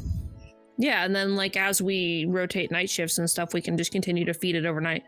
Perfect. Yeah. Good plan. Who's taking night shifts? I assume we all are at some point. Yeah. Yeah. Okay. Are we still going to look around for the centaurs, or are we going to wait for daybreak for that? I think the centaurs are in the mines. Yeah. That's a reasonable assumption, but we hadn't actually, like, looked around yet, so I didn't know if we wanted to take the time to do that now or wait until morning. I would recommend morning. Yeah, I think it might be easier in daylight. Well, I mean, while we're setting up for the night, I could go ahead and go look around. I can see a night. Oh, okay, that's fair. I'm gonna go ahead and let 2 out of the 3 people with dark vision go look around while I hang out with Adrian and Kreia. Yeah, Kreia may have reflective goat eyes, but they can't see very well at night. So likely at some point before the fire gets started, if one of you turns back around, you'll just see 2 bright eyes staring back at you in the darkness. Kreia over here. Horrible goat pupils. Kreia over here. Kreia over here. Go ahead, and for those looking for the centaurs, make me an investigation or survival check, depending on how you're looking for them. Have fun looking for centaurs. My ability in both of those is very close. What'd you get? 22. I also got Survival. 22. Nice. I did investigation. Hell yeah, we're looking all the ways. You find a Duckburg mutilated for that joke. For context for the YouTube watchers, he said, "Centaur, you kidding me?" Oh. Hang on. Because I feel like if we make that statement and we don't tell the YouTube VOD viewers what the joke is, there might be some concern. It's just gonna be, wow, Randall just wants to kill Duckburg for no reason. Yeah. Well, it's like I didn't have context either, because like my Twitch stream is like way over here. Yeah, mine is minimized. I couldn't. Yeah, mine's on my phone just over here, and I had no context except my anxiety, and I'm already having anxiety, and then that came up, and I thought something happened that I was unaware of, and I can currently taste my heart. So give me a minute. If that was the way Randall told you, what the fuck? Oh my god. That would be epic level petty. What? No. Oh boy. Surprise! Duck's been on the call the whole time. Surprise guest star! Switch the screen. It's Valorant. No. I would fucking murder him. You Scroll see bar. a trail of hoof footprints that stop right around your area, and then you see what looks to be like footprints accompanied with Trog down into that little passageway under the water. Okay, when you say accompanied, there's a few ways. Like we're buddies, or we're being side escorted. By side. You can't tell if they're. You cannot tell if they're buddies or being escorted, but you do notice. But it's side by not side. like taken by force. Like that would be drag marks. Not drag marks, but you see a little with a 22. I'll say you see a little bit of like a scuffle. Okay. A broken branch. They might be captured still. They might be able to captured. Yeah. walk. Okay. So yeah, definitely into the mines. And I need you all to make me a survival check for the night watch. Can I make this with advantage, Magic Daddy? Sure, I'll allow it. Thank you. Thank you for the advantage. That's a dirty 20. Journey and I wasted our good rolls just now. Oh no! I was like, I'm supposed to be good at this. What'd you guys get? I say no. Diana got a dirty 20. Nice. I get a 13. Kreia got an 8, and Adrian got a 14. And Cal got a 7. It's a rough night all around, guys. Kreia and Cal, you two on your night watch feel like you're being watched. You hear the from the different corners of the woods as you're waiting for something to pop out, and it definitely makes you a little unsettled. Nothing happens, nothing does jump out, but it is definitely a night of uncertainty. Yes. You can say no to this. Can I make a perhaps roll to see if I unsettle back with my horrible reflective goat eyes? Roll me. We'll do a contested D20 on this. Go for it. Can I add intimidation, please? I'll allow it. Yeah. Yes. Yes, goat eyes. That's a 21, baby. You feel in the deepest parts of you who you are that whatever the fuck is out there, you intimidated the shit out of. Whether it was out there or not, you're confident. Kreia turns around in fear. What? And it's like eyes. Yeah, literally. So, like, Kreia, with Kreia, I very much like. There are. During the day, you look at them, they're a cute little satyr. Look at them, they're so fluffy with their little floofy hair and their little floofy butt. But, like, at night, they are a gangly little creature with bright orange reflective eyes. Like, if you've ever run into a goat at night when you've like got your little flashlight, you see the eyes before you see the goat. I don't know, thank you.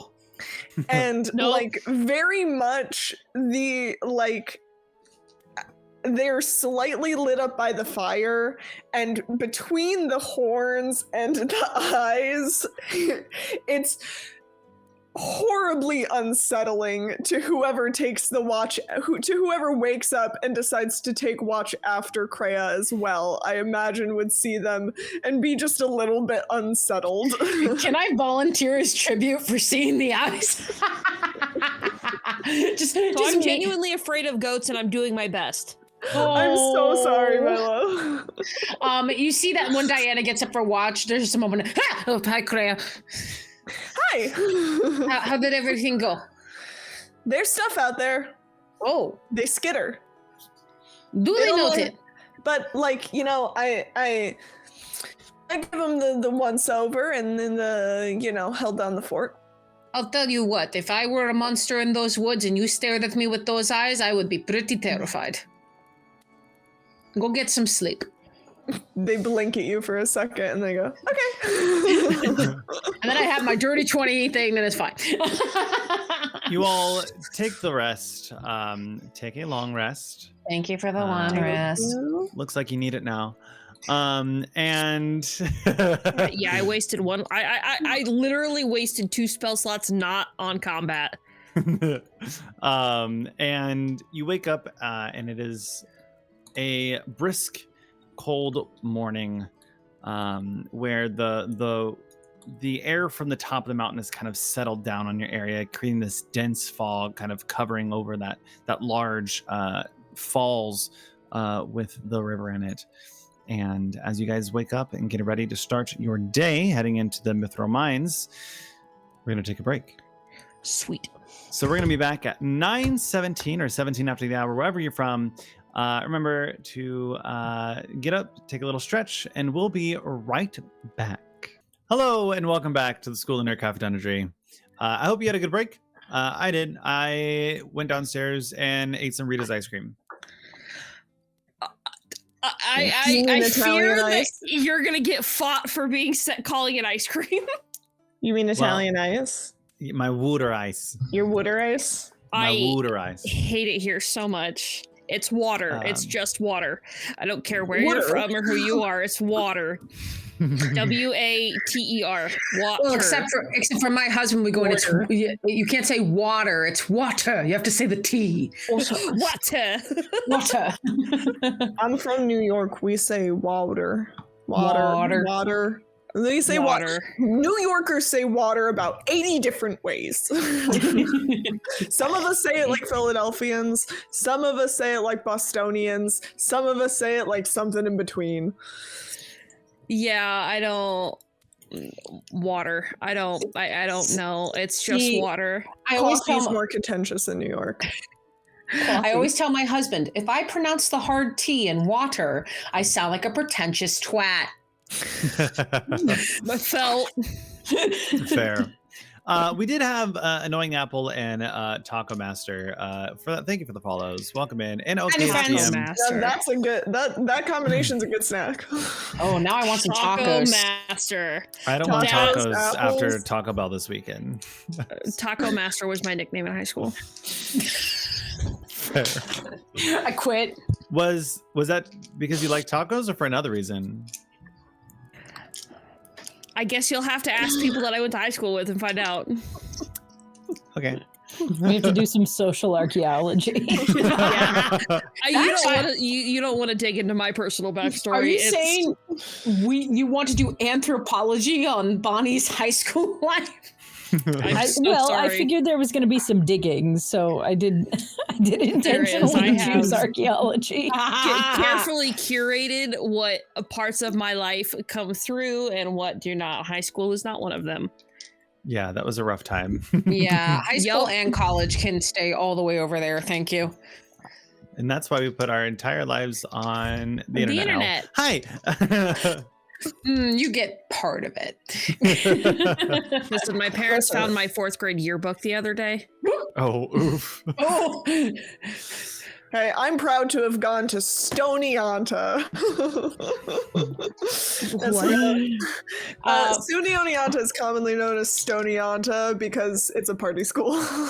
Fair. My lord. I accidentally went to a party school. You prepared for Kreia. Absolutely. Okay. You guys ready to hop back in? Oh, wait. Yes. I don't know if wait. Can I help you? Wait, what? Oh my goodness, look at this child. That's me. Baby mom. A child. No. In 4th grade. What? By the way, I can see it now. My fun fact is that my college's mascot was the anteater. So you would take this and pull the thumb back and get an anteater, and you would say "zot zot," and that is my story. When I tell you all that my college mascot was the beaver. Of course it was. I mean, you are the taco master. Exactly. And we had a stuff your own beaver campus event. Incredible. 10 out of 10. So you ready to stuff these mines? Yeah, let's go. I'm a soul.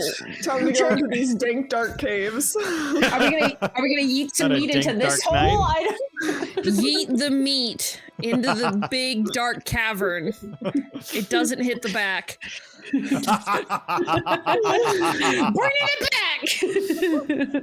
Oh, that will forever be my favorite moment. All right. Hello, Chad Thundercock 389. Yes! I don't know if you're a body counter, if you're real, but I like Chad Thundercock. Welcome in. Thundercock 389, you're my hero. Oh man. Perry the awkward platypus? Was it a deep sea diving platypus? A platypus. Perry the platypus. I need to know if that's a real account. I need to know the genius behind Are this. you a real person, Chad Thundercock 389? I So have questions. let's jump into today's part 2. Tumblr has come back full circle. Oh, it's you guys have waken up after a long rest and expending some spell slots because you teased the DM, and fought some troglodytes. A small taste of what I have in store for you. Delicious. Nom nom. It is morning. The smell of dew hits your face as you all come to and wrap up your camp and get ready for the day. You know that the centaurs have been taken down into the passageway, either friendly or not, chumming up with trogs. What are you guys doing? I think as I put out the fire and return the platter to Cal, I look at the group and say, do we just dive in, so to speak? Please dive into the hole. I'm going to kick your ass. So Diana breaks through the fourth wall and punches the DM. Swan dive. Diana has decided to punch God as the first action of the day. I mean, that sounds gonna about be right for great. Diana, honestly. Oh, well, Diana's dead. Hang on, let me get my backup character, which is a Why monk. did you do that again? Smite. Smite. I suppose we just head in, right? Unless there's anything else we want to do. Do we want to leave the platter out at the entrance for the sunlight? Yeah.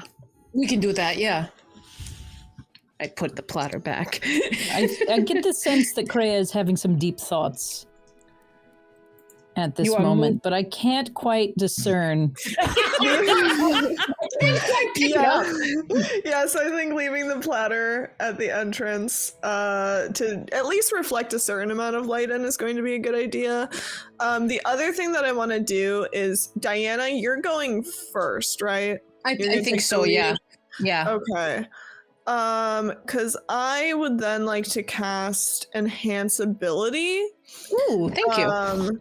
Specifically, because the troglodytes had a Constitution save thing with the way that with something about a smell. I remember that because Cal had to make a Constitution save using that in their noggin.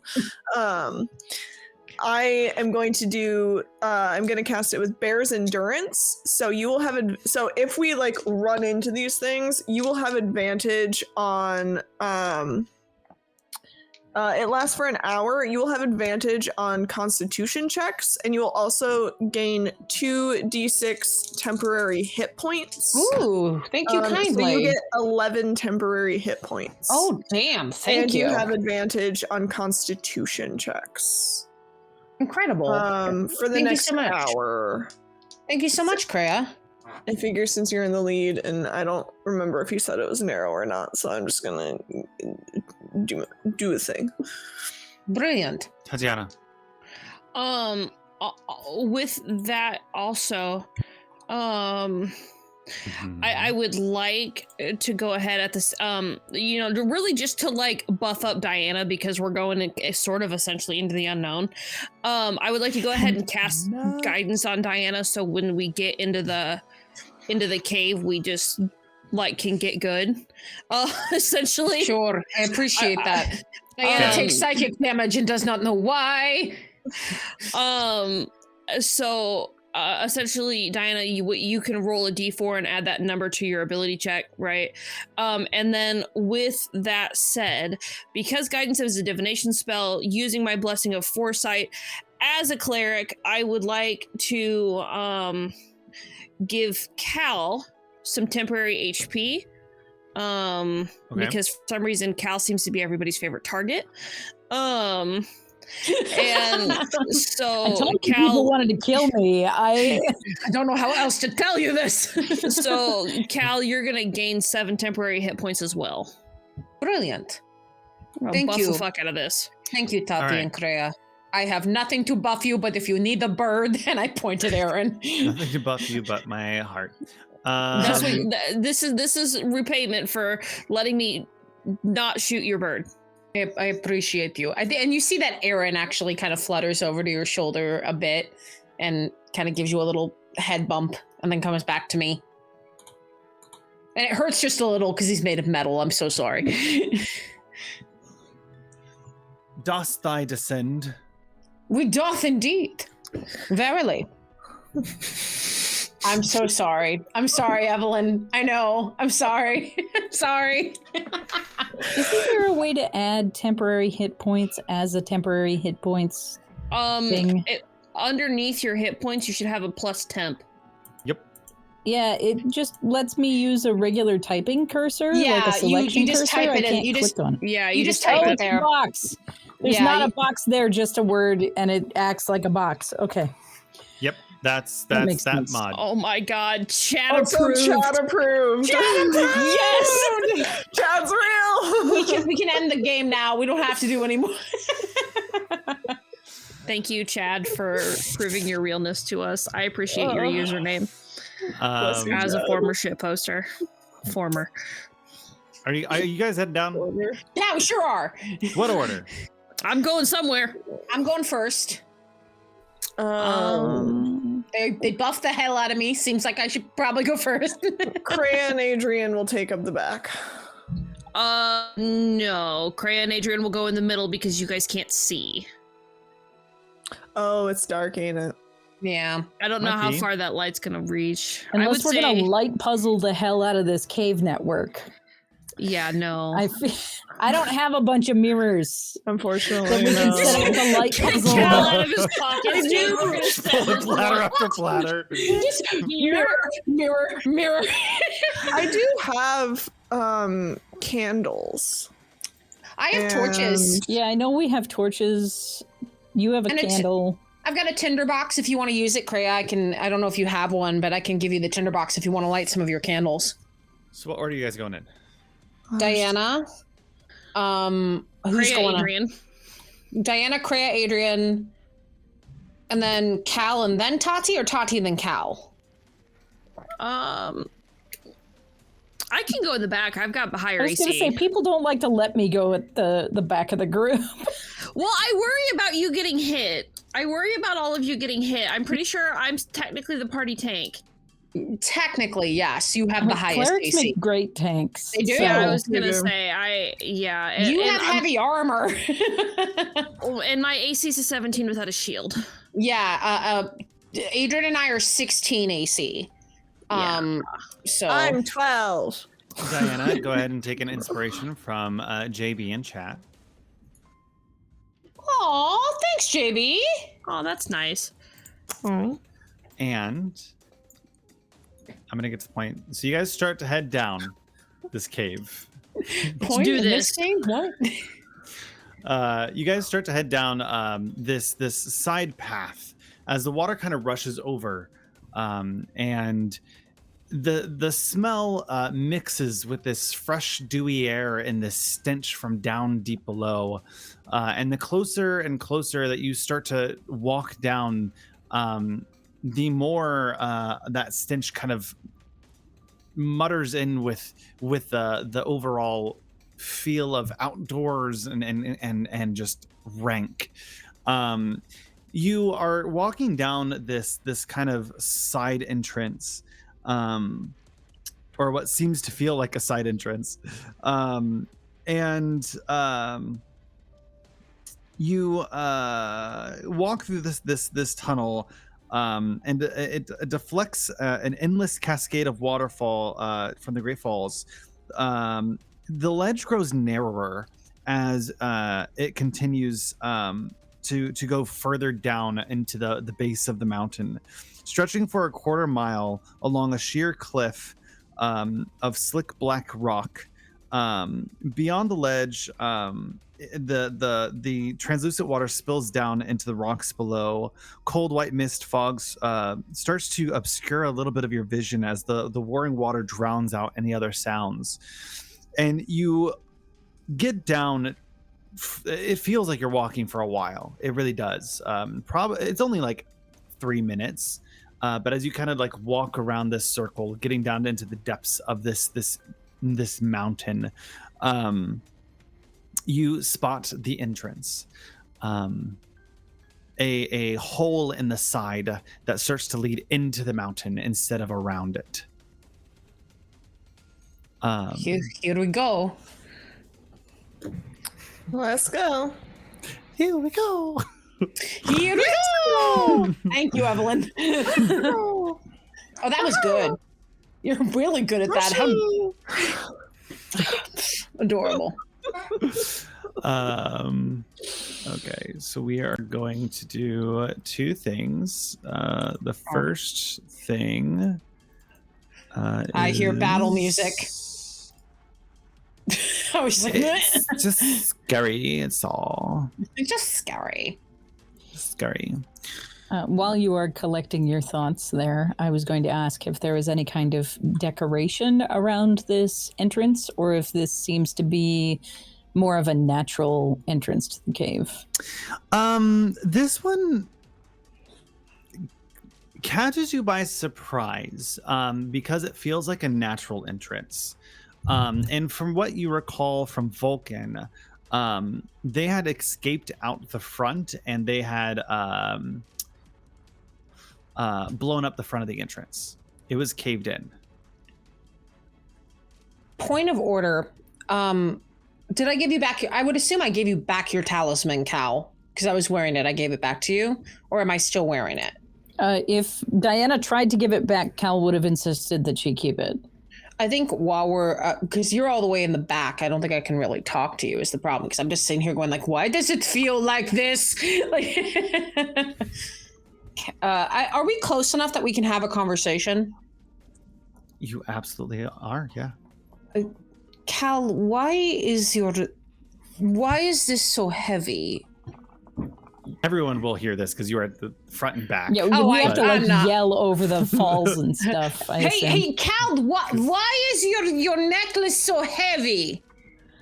I don't know. It's just like that. What does it do? Well, I don't know exactly, but so you're having when we were on the rock, we're like yelling back and forth. It's like the snowstorm in Lord of the Rings over the mines of Moria before they go into the mines. Literally, though. They're like pushing through the snow. I don't know, but you remember when we were on the rock? Yes. And one of the centaurs attacked me. Right. And then it like pushed away from me. So you gave that to me? Why wouldn't you keep it? Because generally you are up fighting more things than I am. That's a fair point. Aaron, today aside, you seem to get hit more than me. Well, because I don't have the super cool dark shadowy spells that you do. I have a few tricks up my sleeve, but mostly it's just I hit things and Aaron hits things, and that's kind of it. So when you get hit, you can hit back. Or I can hit back for you. Don't look a gift warlock in the mouth. I can't even be mad. Like, Jocelyn's mad at you for that, but Diana's just like, all right, that's a good one. I'll give you that.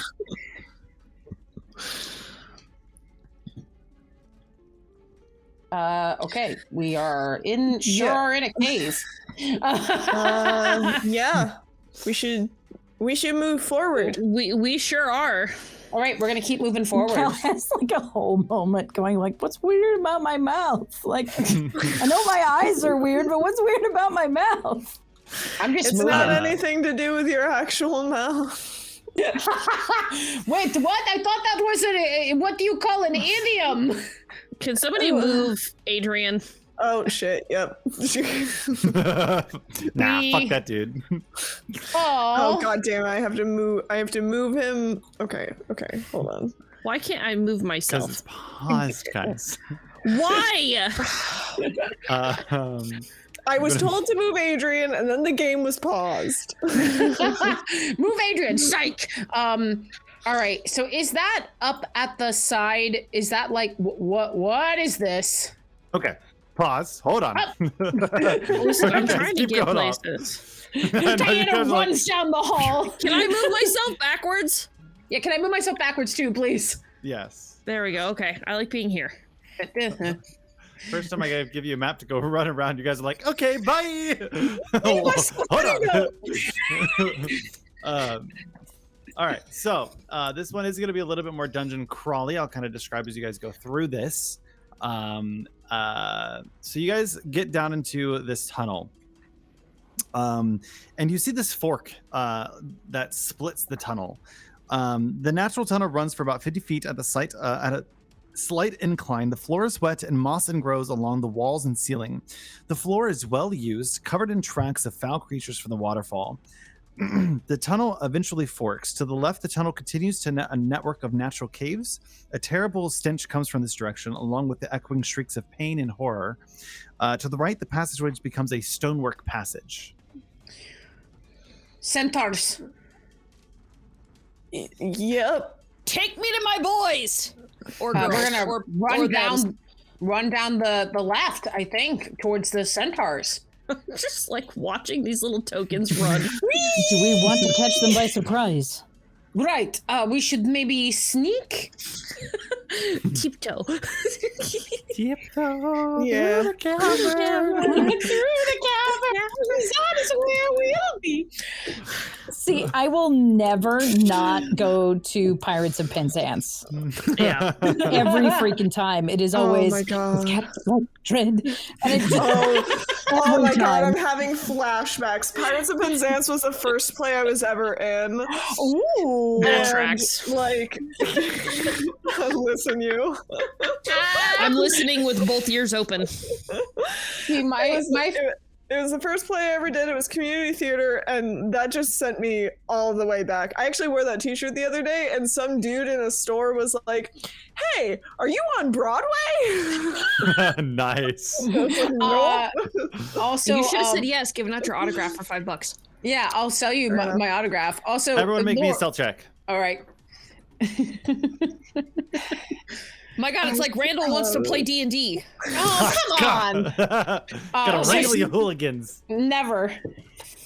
Gosh darn it. Did you use my guidance already? Oh, no, I didn't. Thank you go. God for guidance. Oh, thank God for guidance. That just turned a 13 into a 17. Hell yeah. I probably can't use my bardic inspiration anymore, can I? Oh no, it would have. It gone. Yeah. He's gone. And thankfully, I do have inspiration. Thanks, Juby. What did you Craig guys and get? Adrian both did pretty good. Craig got a 19. Adrian got a 22. I got a 17. I had a dirty 20. I also got a 17. You guys crouch down for a moment. The sounds really just kind of hush all around as you guys start to kind of back up against some of the walls. You hear the sounds of shrieks, just a constant scream of coming from down the hallway. It feels close. And you hear another voice saying, stop it right now. And then just a bunch of more of chittering. So what are you guys doing? Kick some troglodyte butt. Is that what's happening? Does the second voice resemble a centaur voice?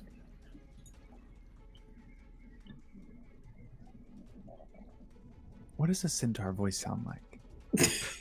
As opposed to like a troglodyte noise? Yeah. Very distinctly different. Do they resemble each other in the way that they speak? Or does it sound like a different creature? It sounds vaguely human. Or humanoid? Humanoid, I'll say, yeah. Or does it speak with what we would expect to be a city dweller's voice? Or... There's no neighing, if that's what you're looking for. If you all would like, I can send Aaron ahead. Aaron can look and then come back to us. That's a good idea. Can Aaron do that stealthily? I believe he's okay at the stealth. If his stealth were to be the +0, because I'm concerned that sending a metal bird down is going to give away our position. That's a good point. All right. I have a question. I have an answer. No. Okay, man. What if... Still, no. What if, just what if Aaron was my point that I choose within range for silence? It wouldn't move with him. It doesn't say it doesn't move. It is a point, right? You don't Aaron target a creature. is a point. Yes, but Aaron is a point that I can see. So it hits a point, and then it expands in a 30-foot radius, if I remember correctly. 20. Correct. The spirit of the rules when it comes to a spell that is cast on a point is a point in space, not a creature. Not a moving point. That would be awesome, though. Yeah. I know it would, which is why I'm pitching it. Because I've had DMs let me do it before.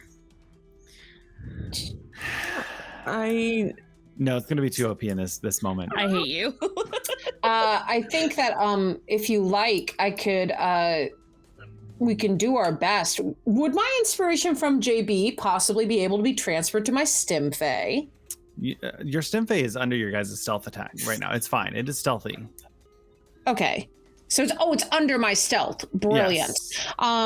Well, in that case, because I rolled a 17, I would like to send Aaron in to take a quick look and then come back to me.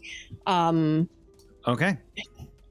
He has advantage on perception checks that rely on sight.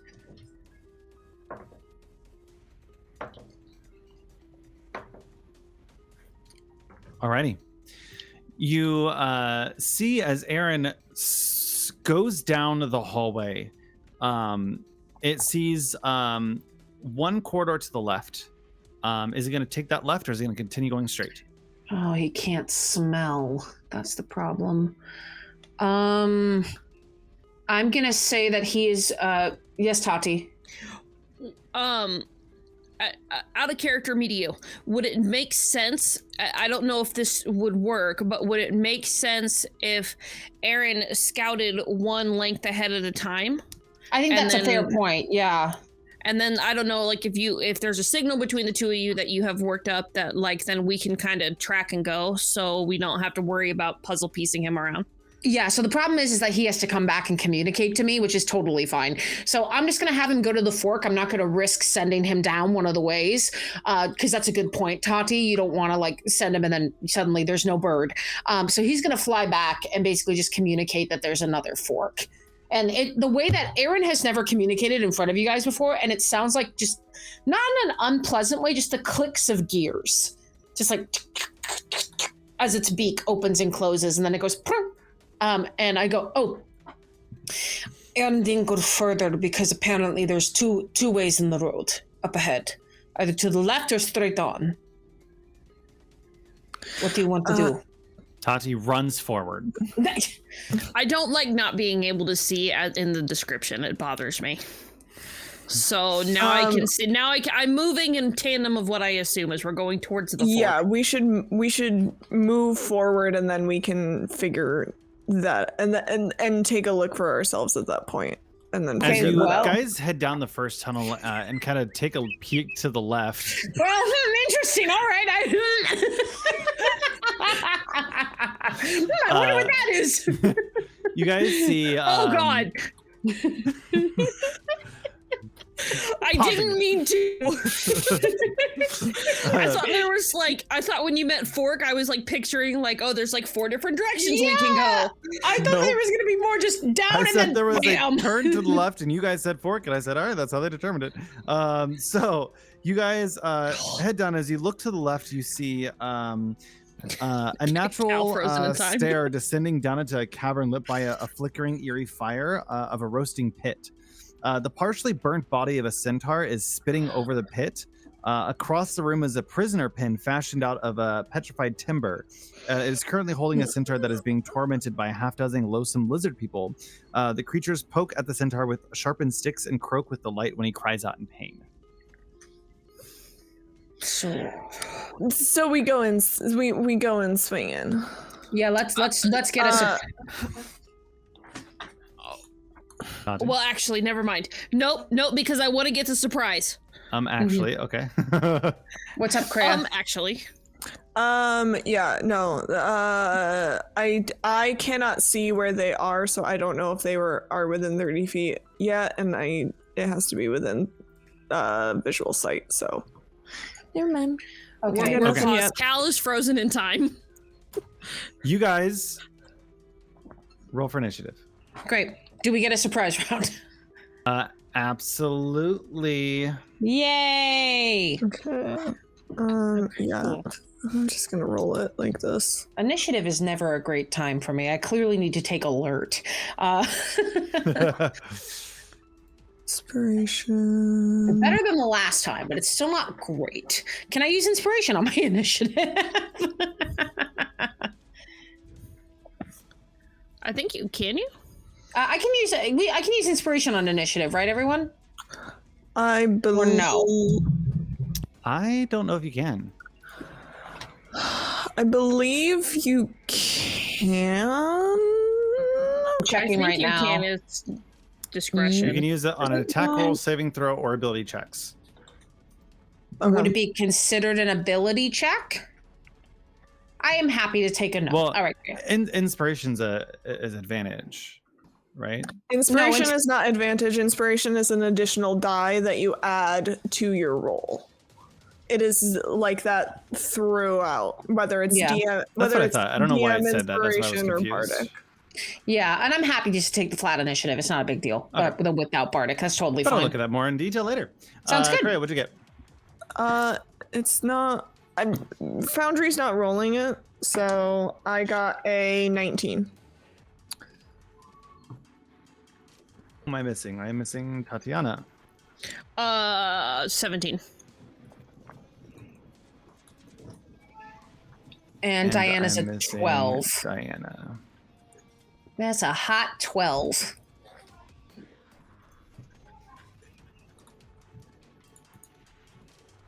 Kreia, you are up first.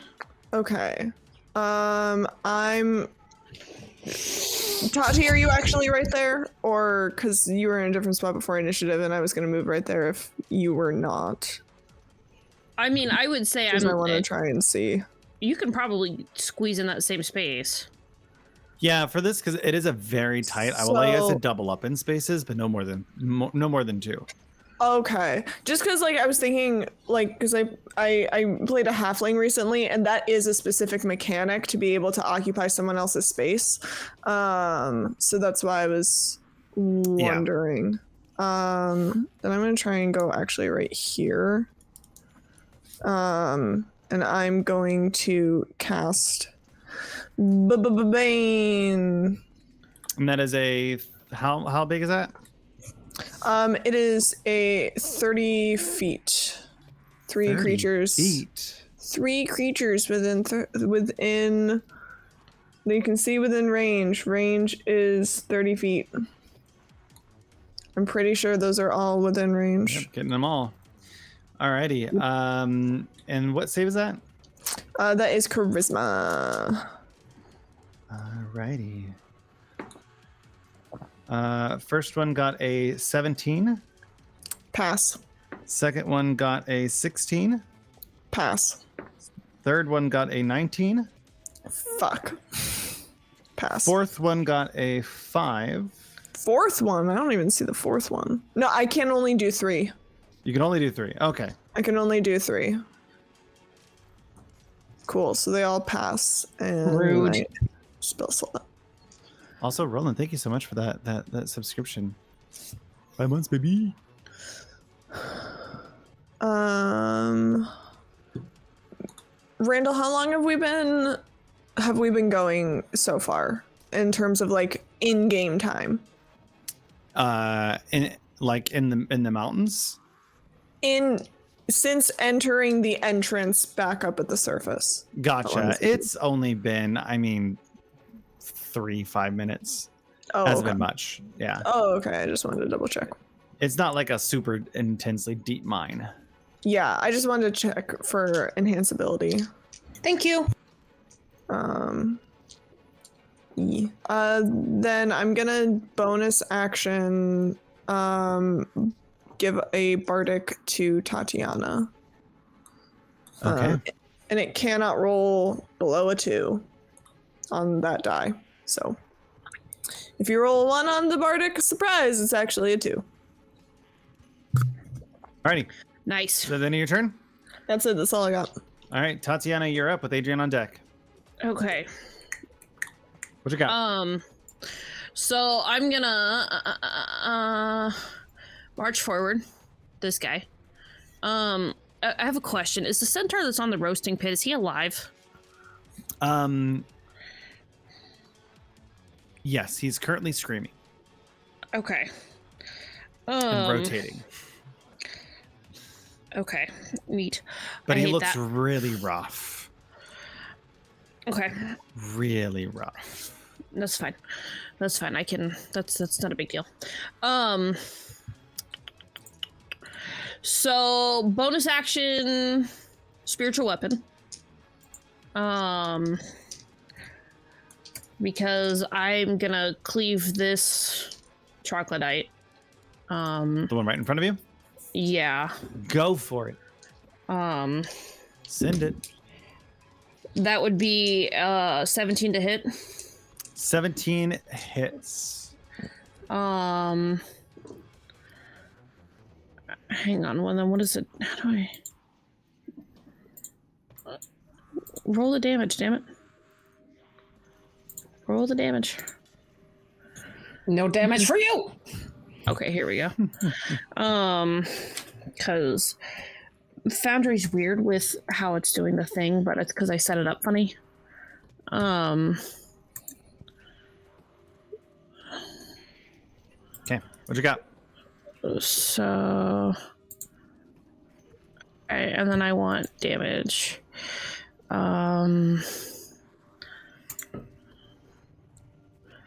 So that's 8 points of force damage. And right. with my action, I'm gonna blow the horn and summon the centaur, the centaur hunting party. You blow on the horn, and it echoes through the entire chamber. It rings all throughout the mines.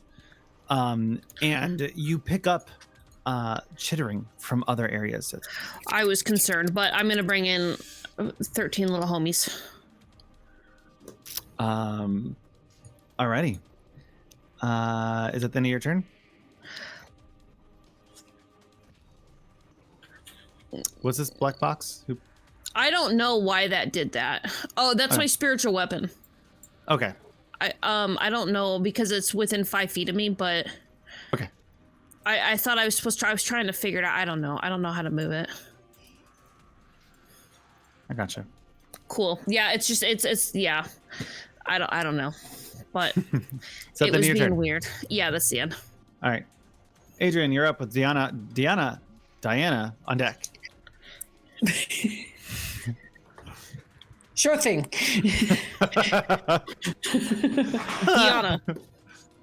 Diana just goes, who? Suddenly, that's the name of my monk backup. You figured it out. Diana. Diana, the monk. that can't dry. All That right, can't Kaya, draw. what you got? Yeah, I'm the Evelyn. monk who can't draw. I heard someone was making fun of my art.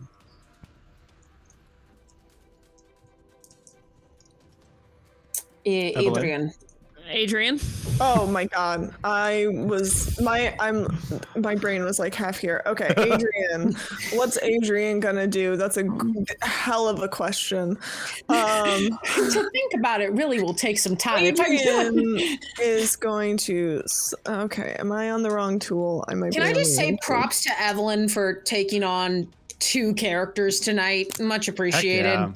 It's a combat heavy session too. 5, 10. Hopefully, And then- Doofus gets power back eventually. He's Two of gonna. us. That's another He just pops in the last 2 minutes. Hi. I'm gonna go. I'm gonna put him right here. Okay. And flank the one that Tati just attacked, and do. As you run over past over there and get next to the centaur, the smell of just charred is just strong. Yuck. We don't burn people alive in this household. Thank you very much. No, we do not. Okay, can I Put that on a cross-stick. do- In this household, we don't burn people alive. Oh no. That's a thing he can. That would definitely go in a witch's house. Oh my god. Put that on a bumper sticker. Okay. I'm going to bonus action Clever as the Gods. Nice. So I'm going to make a deception roll, and you are going to make an insight check. And it should be with It disadvantage is from with what I remember. disadvantage, yes. Yeah, because he's got something else going on. Insight, remind me, wisdom or charisma? Wisdom. Wisdom. That is a 5. Excellent, because I got a 5 on the die, but he has a +7, so that's a 12. Ooh, dang, nice. You and your allies have advantage on attacks against that creature until the beginning of your next turn. So this one here, very hittable. And then I'm gonna go ahead and just do a dagger attack on it. Go for it. Come on, Foundry, why are you all of a sudden not letting me do the things? I don't know what his plus to this is. It's a plus. And when I click on it, it doesn't tell me. Great. I love it. It's I a love you, 1d20 plus plus dagger is plus dex and proficiency. plus So it would be 5 a plus his plus- proficiency. Yeah, so it would be a plus 5 plus his proficiency? Wouldn't it be a He has a +3 and a +2 on that dagger roll. So it's not +5 plus so it's not plus- proficiency. yeah, it's +3 +2. So yeah, it's I was just adding +5. it for you. I was saving you time. Oh, sorry. It made it sound like you were saying Yeah, 5, yeah, then it didn't add his sound like- proficiency, and I was like, oh god. Yeah, well, I got a 19 on the die, so 19 plus 5 for a 24. Definitely hits. So give me a D4 and the sneak attack because advantage. That is plus. So that's 6 plus 10. Total is 16. 16 damage. Adrian, you just slice into the back of this troglodyte and just rip it to shreds, just dagger in and out real quick, and it falls to the ground immediately. Ooh, Awesome. these guys are weaker. Or not. I don't know how much. I don't know. That's it. That's all he's got. Deanna, you're on deck with Cal. Diana, stop it! How dare you? Diana is going to move 30 feet. I'm going to slide on past you, Tati. Let me just make sure I'm not... Make sure to smack that butt. Diana blushes deeply at such a suggestion and keeps moving. I am going to go to this guy. Okay. And I am going to attack him. Well, first I'm going to bonus action Hunter's Mark. Because Ranger gonna Ranger. Okay. And sorry. Right next to that Hunter's Mark, and now I'm gonna attack with my short sword. Okay. That is a 19 to hit. 19 hits. That is 7 slashing damage plus 310 damage. 7 plus 3, correct? Yep, 7 plus 3. 10 damage. And then Aaron is going to fly around to the other side because your boy has 80 feet of flying movement. Hell yeah, it does. And with advantage, he is going to slash at that same guy. Go for it. That is a 17 to hit for a total of 6 damage. Hell yeah, full damage. He gets 1d6. This guy cannot take opportunity attacks until the start of his next turn. You see as Aaron swoops down and slashes it, and you mixed with it, do enough damage to knock it down to the ground and leave it lifeless. 2 down! Wow, these guys really are super squishy. Trogs only have 13 health. Damn! So they do a lot of attacks, but they're squishy. Okay. Now I see you. Now I see you, Odyssey of the Dragonlords. There's also a lot of them. Yeah. Diana and Adrian, go ahead and make me a perception check while Cal, it's your turn. That is a 21 perception check for Diana. Okay. Wow. Damn. Also a 21 for Adrian. You look up on the ceiling and notice 2 of those larger trogs hanging above, looking down. We got company! No. What? We got more lizards. We got friends! That was not Can my I best Adrian see- impression. Can I see the ones on the ceiling? With them calling it out, yes, you can. From my perspective? Okay. Absolutely. I just got to a position where I can see the battlefield, so I don't know which one we have advantage on. I think it's the one just south of The one that we have advantage on is dead. Advantage is dead. Oh, okay. Well, never Yeah, mind. whatever then. one said. Rip. Gave advantage and then murdered it. I mean, if it works, it works. I guess I will go for this guy that's directly across the cave from me if I can. Go for it. Dot. Tati, lean to the side. And It's more like We fuck will this shit. attack. I will immediately take offense to the fact that you all think I'm 5 feet wide. Well, it's mechanically, you're supposed to take, like, depending on how you play it. I know how mechanics work. I'm just saying. All y'all have made a comment that makes Tati feel like she's fat. And if you think that she's not going to stab each and every one of you next, you got another thing coming. Amazing. Not my intention. Like, What'd you get, Cal? I have done nothing. 6 to hit. 6 to hit does not hit. So Cal is going to use their invocation. And that's their turn. Alrighty, that puts us back at the top of the round with Korea and Tati on deck. yeah. Alrighty. That's your one yeehaw. So. Fuck. We're in for a world of hurt, guys. Oh no. All right. Okay, I need to get to a point where I can see. So I'm gonna move right here, and I'm going to. What the fuck am I gonna do? I'm just gonna vicious mock this one. All right, go for it. Give me a wisdom saving throw. That is a 9er. Fail. All right, how much damage? Rolling. 3. And they have disadvantage on. It has disadvantage on its next attack. Alrighty. That it? For now, yes, that is it. Toddy?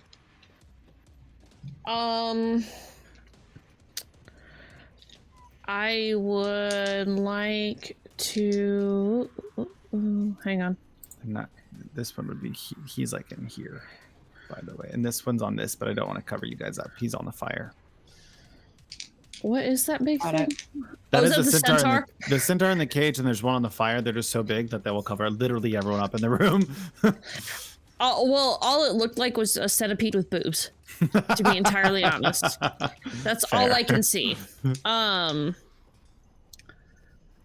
Okay, well.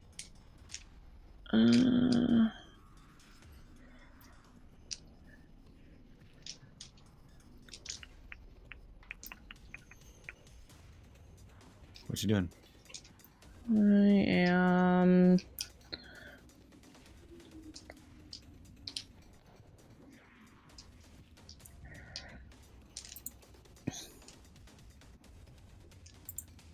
Oh, you know what? Because What? I placed my spiritual weapon here. Mm-hmm. Perfect. Okay. Because I'm going to do something real weird. But Go it's for about it. the only way that I can justify getting into this space. Okay. Because I know that we were using this little line of the tile underneath me. But I'm going to bonus action Misty Step, put myself there. In the corner. Because I would like to flank this home guy. All right. And then because my spiritual weapon is already within 5 feet, I don't have to move it right now, which works out. So, because I would like to quit. Because I need to get into the fire pit, and then this guy throws me off. But I'm gonna take out my claymore, and I'm gonna do a swing. Times 2. Okay, hang on. I hate this. I hate this. I hate that it didn't have a thing. What are you looking for? I was trying to pull up my damage for the claymore. Gotcha. Do I get flanking? Yes. Cool. Thank God. Well, that didn't really do much, did it? So the spiritual weapon is I have too many tabs open. I don't know how people do this all the time. I have too many tabs right now. Too many things. So the claymore is it's a 15 on the die to hit. 15 hits. Okay, cool. And then it's 14 on the die to hit. I hate doing the adding. It hits. Okay, cool. So the brute is gonna take a max force damage. That's 8 plus my spell casting, which is a +4. So that's 12 points of force damage. Okay. And then old claymore. That is 5 plus. What is my modifier? Your proficiency bonus?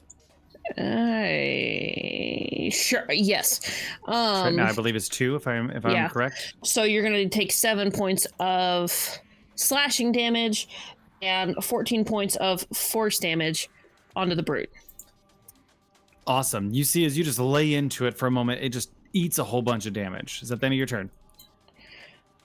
Oh, I hate that it doesn't do anything other than eat damage. Yeah. All right. The brute in the corner is going to latch off to the wall and just jump down in front of Adrian and Diana, and is going to it's gonna go for Adrian, I guess. Bring it on, come on. Alrighty. Its bite is a 20 to hit. Dirty Yep. 20. Yep. That hits. Brutes have a different one. Do they? They do not. Okay. You are going to take 6 points of damage. Oh, Adrian has real low hit points. I don't know what is up with that. Oh, sorry. They do have something different. They have a +4 instead of a +2. So that's 6, 7, 8 points of damage. Oh. Oh no. Oh, Adrian. Then he's going to go for... Oh my god. Adrian only has 20 He's hit the- points. Yeah, he's the Oh. squishiest out of the group. an 8 to hit with the claws, Nope. and a 2 to hit with the claws. Nope. You see as the next Trog... no, that's the end of its turn. I'm just jumping ahead. Adrian, you're up. Okay, Adrian is Got gonna excited. the one that I'm gonna attack the one in front of Tati because of flanking and advantage and all that. So we're gonna do that. How's that? Nice. Ooh, how's a 23 look? A 23 looks wonderful. How much damage is that? Let's find out that 7 plus 6 is 13 damage is what it looks like. 13 damage. You see as he goes in for a knife kill, just taking another one down. Oh, nice. Then I'm gonna turn to the one right here, and I'm gonna bonus action going to Clever as the Gods. So you make me a wisdom insight, and I make you a deception. It's a natural 20 and a 19. Okay, so I have to roll a natural 20. All right, we're putting this one away. We're gonna take one of the bumblebee dice. Chad, thank you so much for the 2 gifted to rolling with my nomies and more reaction. Thank you so much. You chat. Thanks, dude. Yeah, unfortunately, Adrian fails, so that's fine. Ooh, that's tough. Wow, that was unsettling. Yeah, because Well, that's I my 2 would high have had to rolls get for the day. Yeah, I would have had to have And that's gotten a it. natural 20. Yeah. I mean, well, what was it? It was a 6 plus 7 for a 13. It wouldn't have made it anyways, even if Yeah. we were just going by like pure numbers. So, rip. Alrighty. So then Adrian's turn. That's the end of Adrian's turn. Diana, you're up with Cal on deck. Cal, make me a perception check and hold it until I ask you. I am going to. Is the other brute still on the ceiling, or is he on the ground now? He's on the ground between you two. Okay. Can I attack him with flanking, or do I need to move? You have to be 100. I think you have to be 180 to be flanking, or at Well, least there's- there. Okay. Is that okay? Yeah. Yeah, I'll allow it.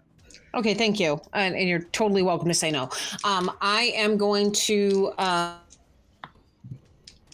bonus action Amazonian battle cry. Okay, go for it. And you hear me yell a word in Greek, and it's great, and I'm not going to break your ears. Rawr.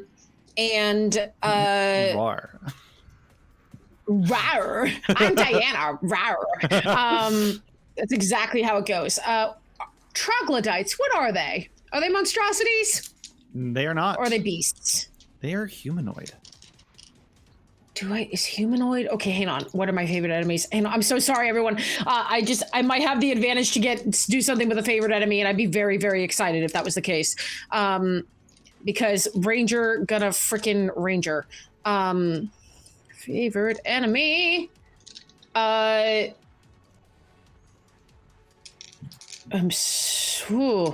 they're looking for that, Cal, what'd you get? 20 perception total.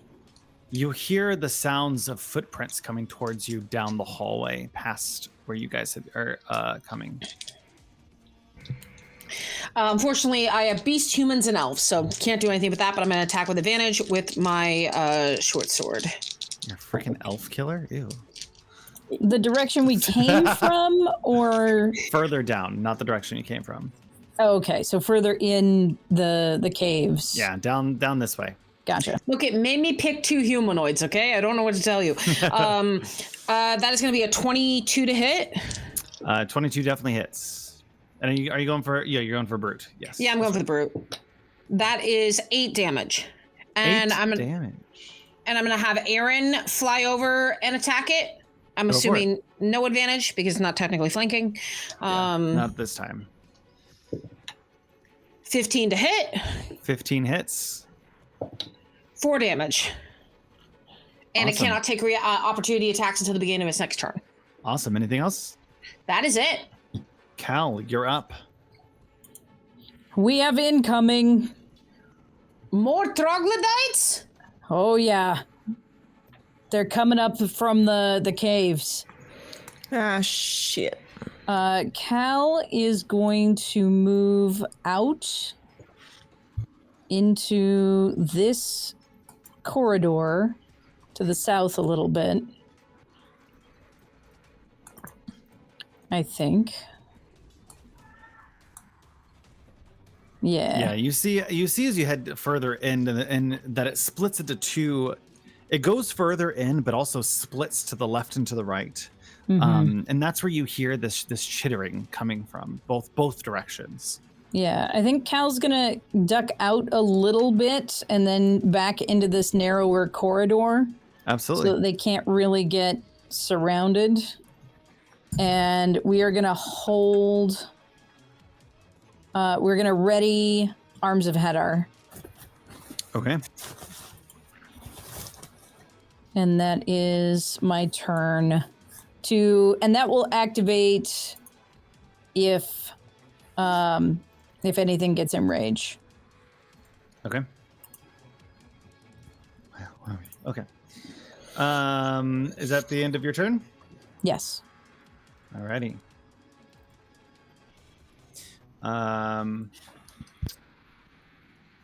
You hear Cal from the right-hand side just barreling in, coming straight towards you, one of these big brutes. Go ahead and use your reaction. Okay, so my reaction will be... Where is my... Hello? There it is. So there is your DC 13 strength check. That is a 15 on the die plus 2, so 17. Oof, yeah, that succeeds, so no damage or effects. Is this a Oh talisman? no, you take effect half now? damage. I'm sorry. Half damage, yes. Yeah. What was that? Is this a talisman effect? No. Just making This sure is a because I'm spell. wearing it and I don't know what I'm doing. Yeah. So that's a total of 8 damage, halved to 4. And again, Cal thrusts their hands down towards the ground, and the inky tendrils raise up, battering this brute that has come into their space. As you do so, he takes a few grabs from the arms that pull its limbs and kind of stretch its skin. It goes to bite you for a 18 to hit. That hits. 7 points of damage. And then takes its claw for a... Nope. 10 to hit. That misses. And it's 13 to hit. Misses. And as you see, as it kind of grabs with a bite, your arms pull it back as it tries to reach with its claws, but its hands get tied down. Then you see from the other direction, another smaller Trog come towards you, and it's going to do the same 3 actions. That is a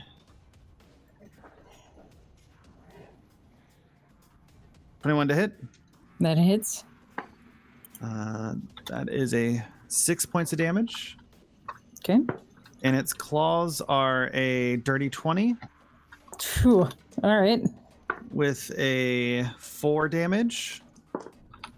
And a 4, 5, 6, 7 to hit. Doesn't hit. As it reaches with this claw, one of your arms of Hatter grabs the third claw and yanks it back as it just kind of and looks at you guys, looks at you, Cal, because the rest aren't there, menacingly. Yeah? Real menacingly, huh? You see from the other, again, from the opposite side, now, so it went right, left, and now again from the right, another Trog pop out. Oh, God. I don't think he can get past these two, can he?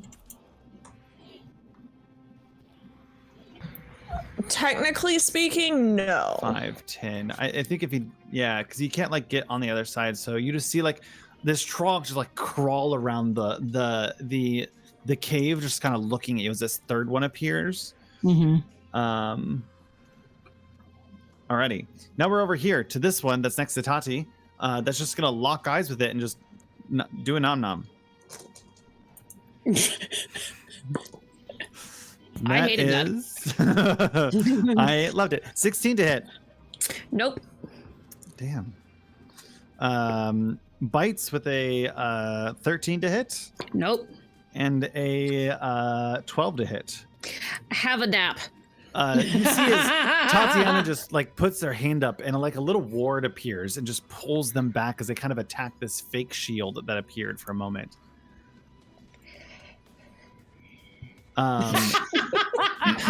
Yawn. Stop. You've been getting lucky with everybody else. You avoid me for my high AC.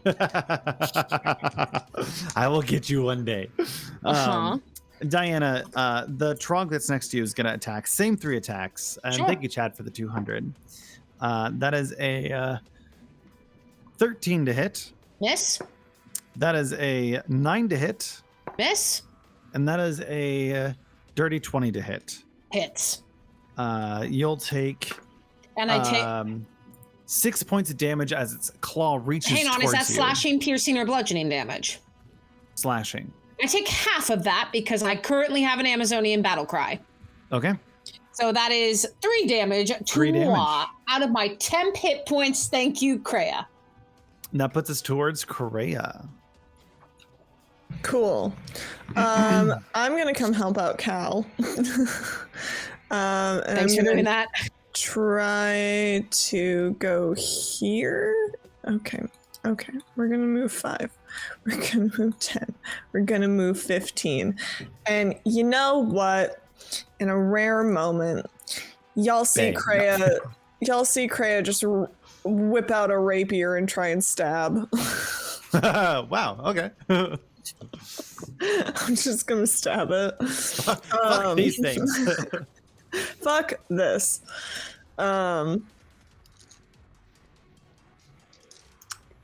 Okay.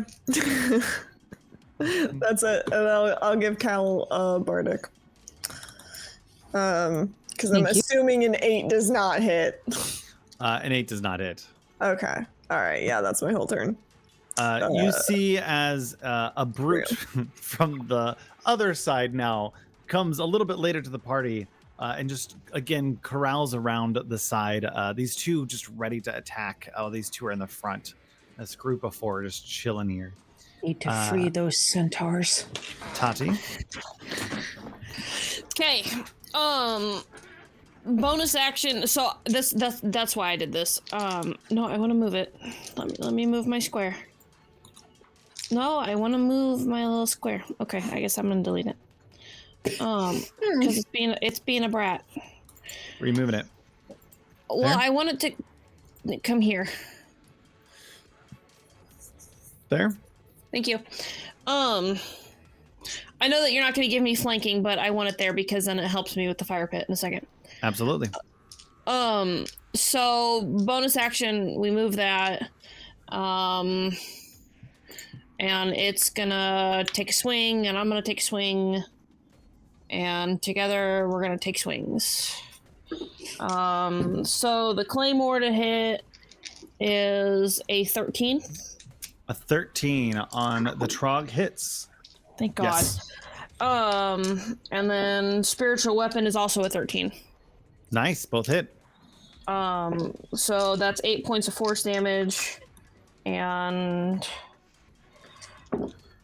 7 points of slashing damage. How many? 7.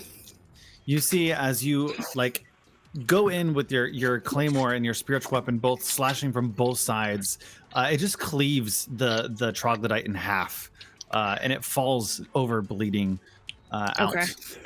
Okay. I would like to hold my movement for when Adrian moves out of this spot. I would like to occupy the opposite side of the opposite side of the fire pit. Okay. I don't think you can hold movement. You can hold an action, but not a movement. Well, okay, then I will. Then I'll just move over here. Okay. The brute that is next to Adrian is just going to go straight at him again. That is going to be this is a brute, so they get that. That is a 26 to hit. Yep. For cacked. I can't. 7 points of damage. Okay. And its claw goes for I can't math. 15? 15 to hit? Question. Mm-hmm. Is it not Adrian's turn? It is the Trog Brute's turn. Okay, I was just asking because it's not in the initiative order. Yeah, this one's straight up. Oh, here we go. Maybe that's what that button does. Okay, there he is. Because he was hidden. That's my apology. Oh.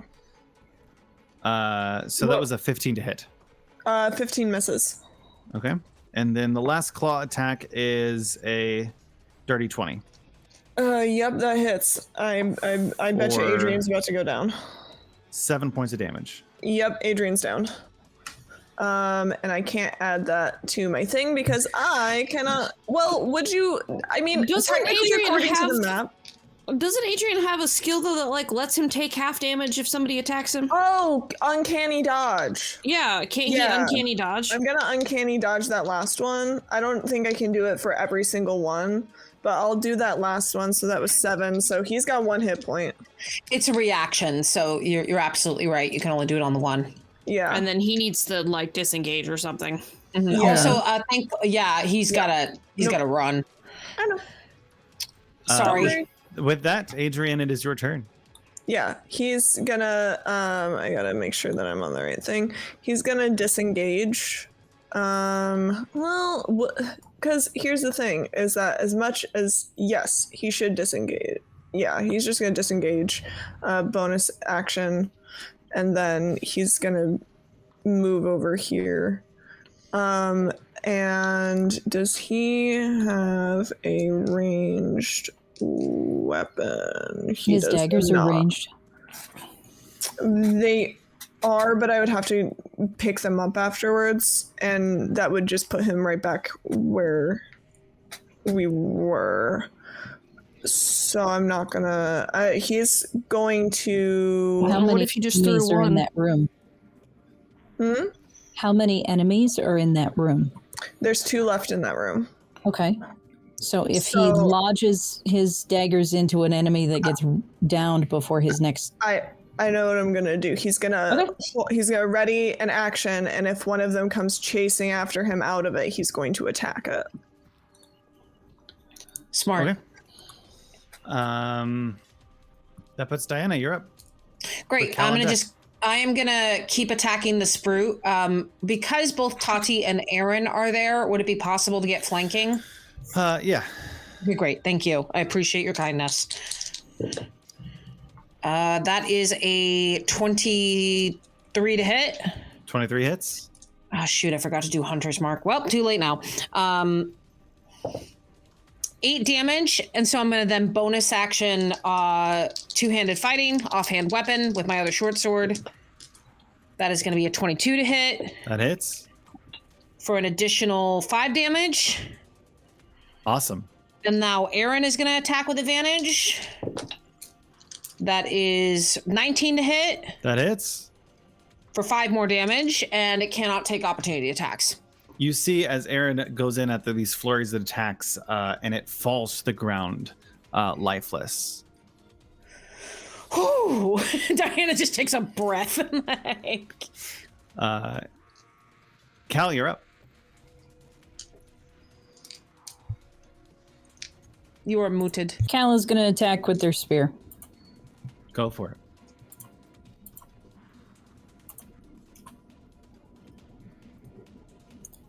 I was supposed to roll the attack, not the damage. Thank you, Foundry. Good job. So an 18 to hit. That hits, and you can take and that I can damage. re-roll that damage if you like. No, take that damage. Okay, so there's max damage of 8. To the brute. All right. Anything else?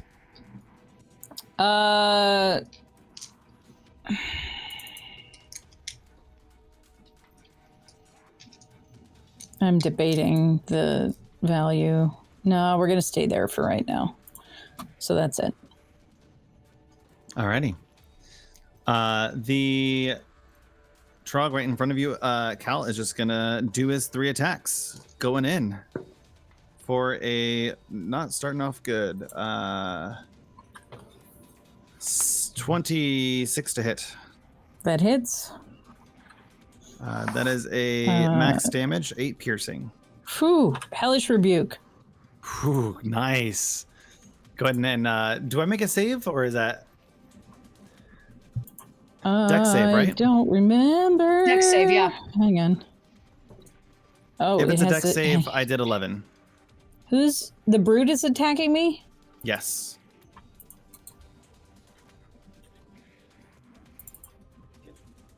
I believe it's going to be another 13. I got an 11. Yes, so that fails. 18 damage. Which is just enough to incinerate it. Yes! Cal, go, don't touch me, lights it on fire. Get off! And this is the first time Cal has cast Hellish Rebuke.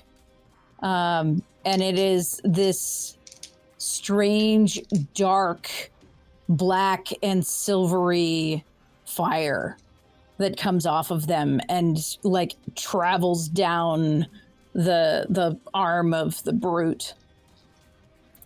That was awesome. It is this Trog who's going to move up and he's going to attack in the brute's place because there was an opening.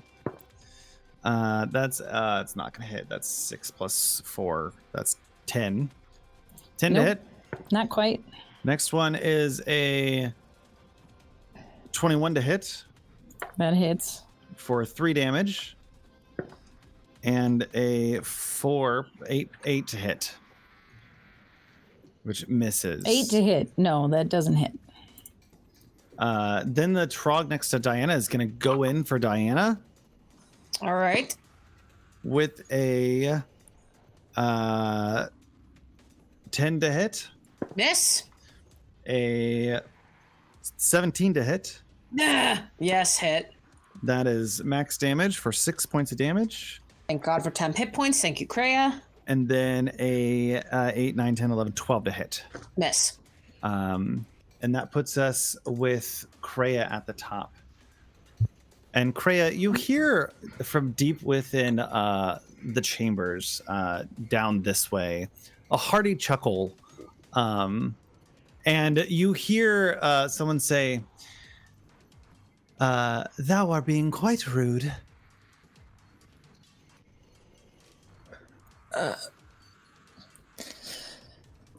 Who's asking? I don't know, man. I'm sleepy. I'm not thinking about voices. I'm like gonna cast a 2nd level healing word on Adrian. I love Kreia so much. I don't know, man. Okay. Well, it's only 7, but you know, he's not at a single hit point anymore, so I'm gonna say that's call that a win, even though it's, you know, I'm out of 2nd level spells. And then what I'm gonna do is I'm gonna viciously mock this dude here in front of me, because it's slightly more effective than stabbing. Give me that wisdom save. Wisdom save. That's an 8. That's a failure. So much F. And you take 1 point of damage, but you also have disadvantage on your next attack roll. Awesome. That's it. That's all I got. That's my bonus action. That's my action. Okay. Take me home, country roads. The brute that is right here can't do shit because they are locked. So we're just gonna move to Tatiana. I'm gonna go ahead and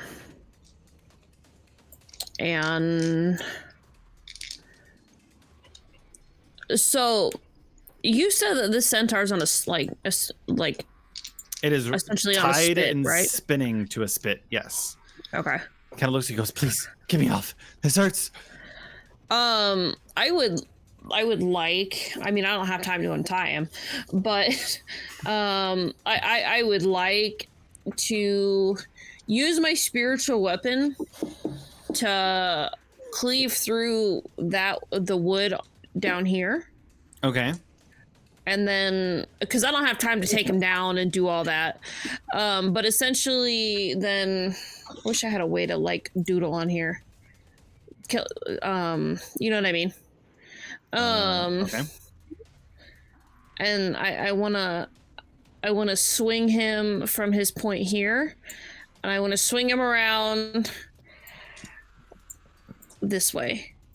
All right. Make me roll to hit for your weapon. AC is 15 for wood. Okay.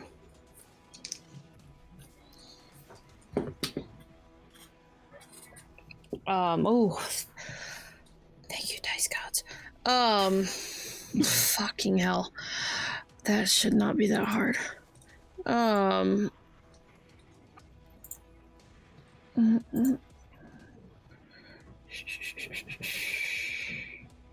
What was that plus my spell casting? Oh, that's a dirty 20. Dirty 20. All right. The weapon flings, swings down at the wood, and kind of with the force that it's moving, it kind of pivots it off of the fire. Okay, yeah, and because I don't want to drop him, but I'm not going to be gentle about it. But I just want to get him over here, Okay. off the fire next to his buddy. Absolutely. And then. Cool. And then using my movement to help Diana, I would like to move across the fire so Diana gets flanking. Thank you, Tati. Absolutely. Is that the end of your turn? Yeah. Adrian, you're up. Question: is the other centaur chained or otherwise tied up? It is locked behind bars. Locked behind bars. Okay. Then I would like Adrian to come back over here. And use thieves' tools to try and get that open. Within this cage, is he chained? No. Okay, cool. Then I would just like to I would like to do a thieves' tools. Make me a check on that. I think if I do that, use thieves' tools, dexterity, normal. Fuck. It's an 11. You mess around with it for a hot bit, and it's a very crude lock, and it pops open. Oh, nice. Okay, DC cool. 10. Then I'm gonna use so that was my action. I'm going to. Do I have to be within 5 feet for that? Let me see what the range on this is. You're really outwitted. You may use your bonus. One creature that you can see. Okay, bonus action. Clever as the gods on this guy. Zone me in. So it should factor in his proficiency. Yeah. So we're give me a wisdom insight. Wisdom insight. I'm gonna give you a deception. 4. 12. Cool. You win. So Game over. You guys will both have advantage on your next attack against that dude. Awesome. Thank you. Diana, you're up. I am going to Hunter's Mark the remaining troglodyte just to get this guy out of here. Just wail on it as much as humanly possible. I am going to then attack it with advantage with my short sword. Go for it. That is a 21 to hit. Nice. How much damage? 4 plus 1 Hunter's Mark. So that's 6. Nice. Is that it? Okay. Damn it. All right. Great. Aaron's going to attack him with advantage now. I just want to kill it. Oh, shoot. That's 2 7s. Is an 11 hit? 11 just meets the DC. Oh, that's its AC? Brilliant. Okay, so that's going to be 4 damage. 4 damage. Okay. Oh, it's still up, rude. All right, that's my turn. Yep.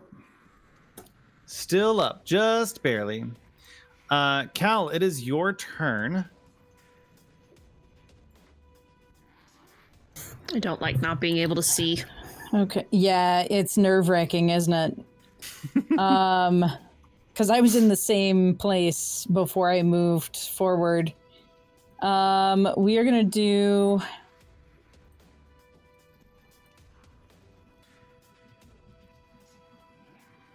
We're gonna do a sickle attack, which I haven't done yet. Okay. And Cal is actually going to kind of run their hand along the side of the blade for a moment. And Kreia is probably the only one who's likely to hear it. And they say, "You have a new master now." And they will attack with the sickle. Go for it. You doing the trog right in front? Yeah, the one directly to the south there. 18 to hit. Alrighty. That hits. And 2 damage. Alrighty.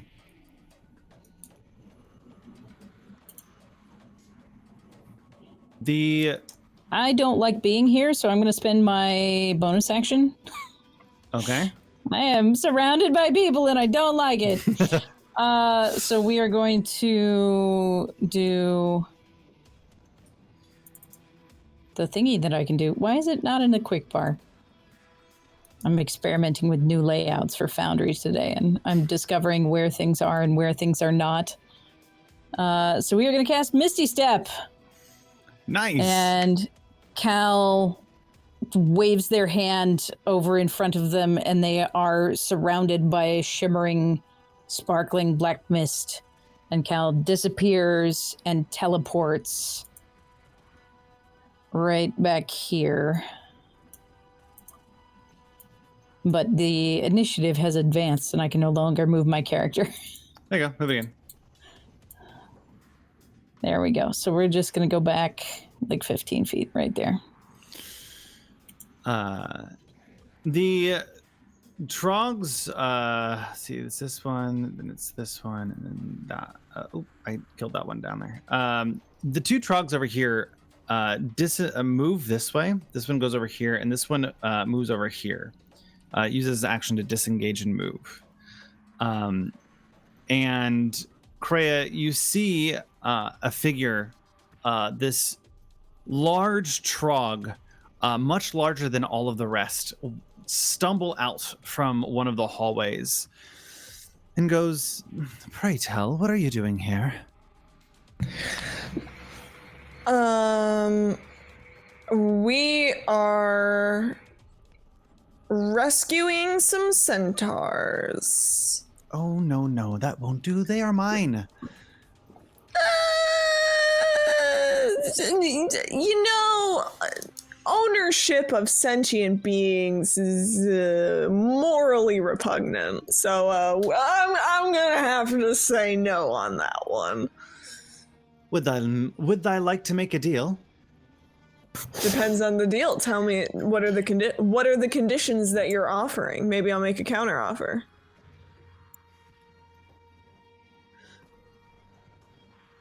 Why don't you and your friends visit me in my chamber, and we'll discuss there. See, I'm gonna need a little bit more information than that. Please. Before me and my singular friend here, gesturing to Cal, who I think is still visible, because technically, from where that guy's standing, can't see the rest of the party. Cannot. So Make me a deception check, my... though, with advantage. Okay. We're gonna use the bumblebees. That that is a 15. He looks around and goes, "Quite a bloody mess for the two of you, but let me make my roll. See if he believes you." God damn it. He has a -2 to intelligence, so that was a hot 9 -2. So he believes you. Cool. Yeah, you know, it's just me. It's just me and them. We're very. I am actually a pretty ruthless warrior. I see. I grow tiresome with these infidels, these beings with no brain. Perhaps you two could come along. We could discuss the terms, and you could acquaint me with your wonder and brilliant mind. It's been a while since I've had someone with such intellect. Chris gonna glance back at Cal, and then Chris gonna be like, very loudly say, "Yes, I'll go with you if it means that your little buddies are gonna stop attacking us." And I'll tell you stories. I have so many poems. You want to hear all my poems? I got 6 verses going of stories. He'll look at the 3 trogs that are in his immediate vicinity, and he'll just kind of like point back into the further cave and goes, "Go back to the Underdark, get some rest." And you'll see these 3 run off into the corridors.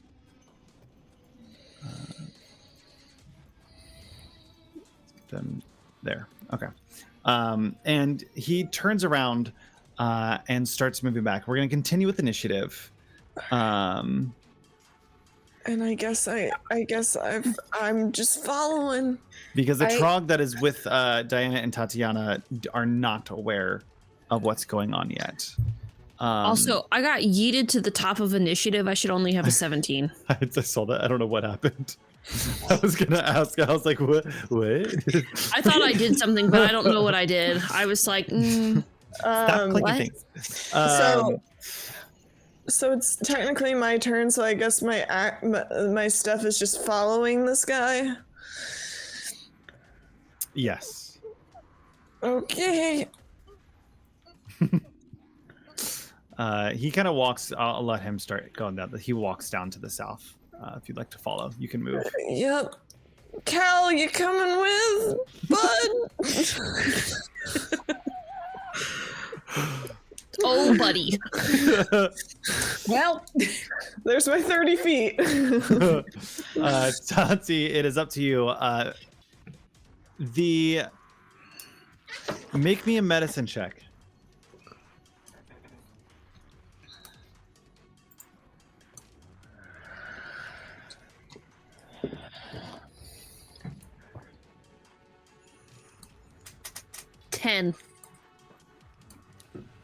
You can't tell how close, but that centaur looks pretty close to dying.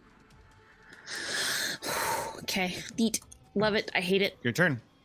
Oh, that actually works out though.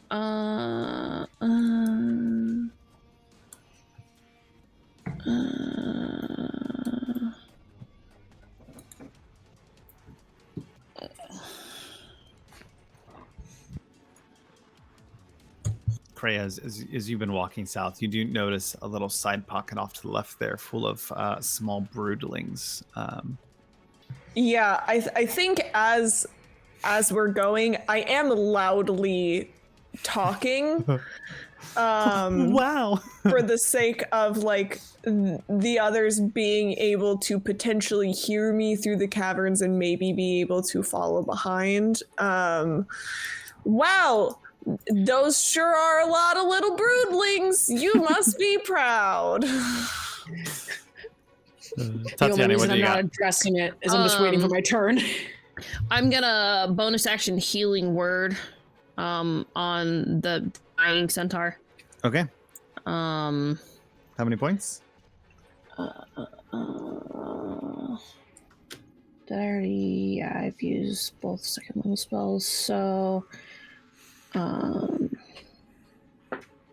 8 points of healing. And then with my action, I'm gonna spear the troglodyte in front of me with my claymore. All right, go for it. That one is... It's an 18 on the die to hit. That hits. For 1, 2, 3, 4, 5, 6 plus 2, 8 points of slashing damage. 8 points. You see as you carve into the back of it, it's dead. Cool. Okay. Yeah, and then I don't know how long we're staying in initiative, but I'm gonna move. We can go ahead and go Give into me my loose token. initiative.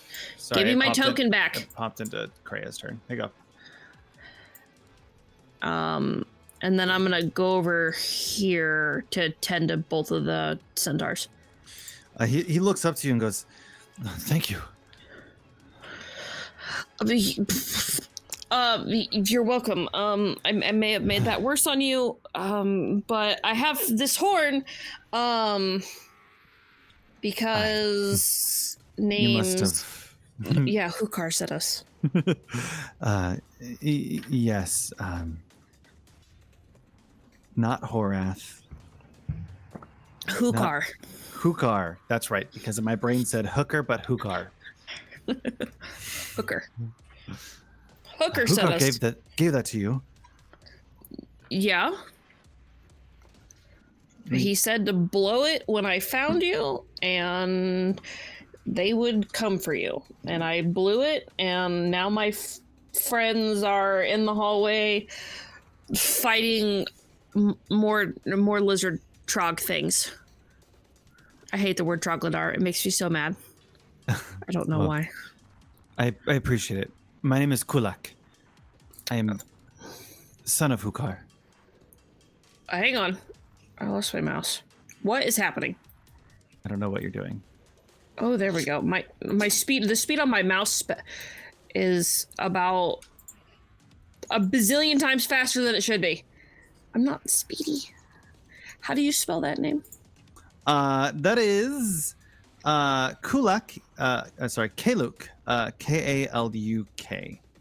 Dyslexia, swap the vowels. So, yeah. And does your friend have a name? The one on the ground starts coughing up blood and goes, Hirak. Hirak. And I would love to get the fuck out of here.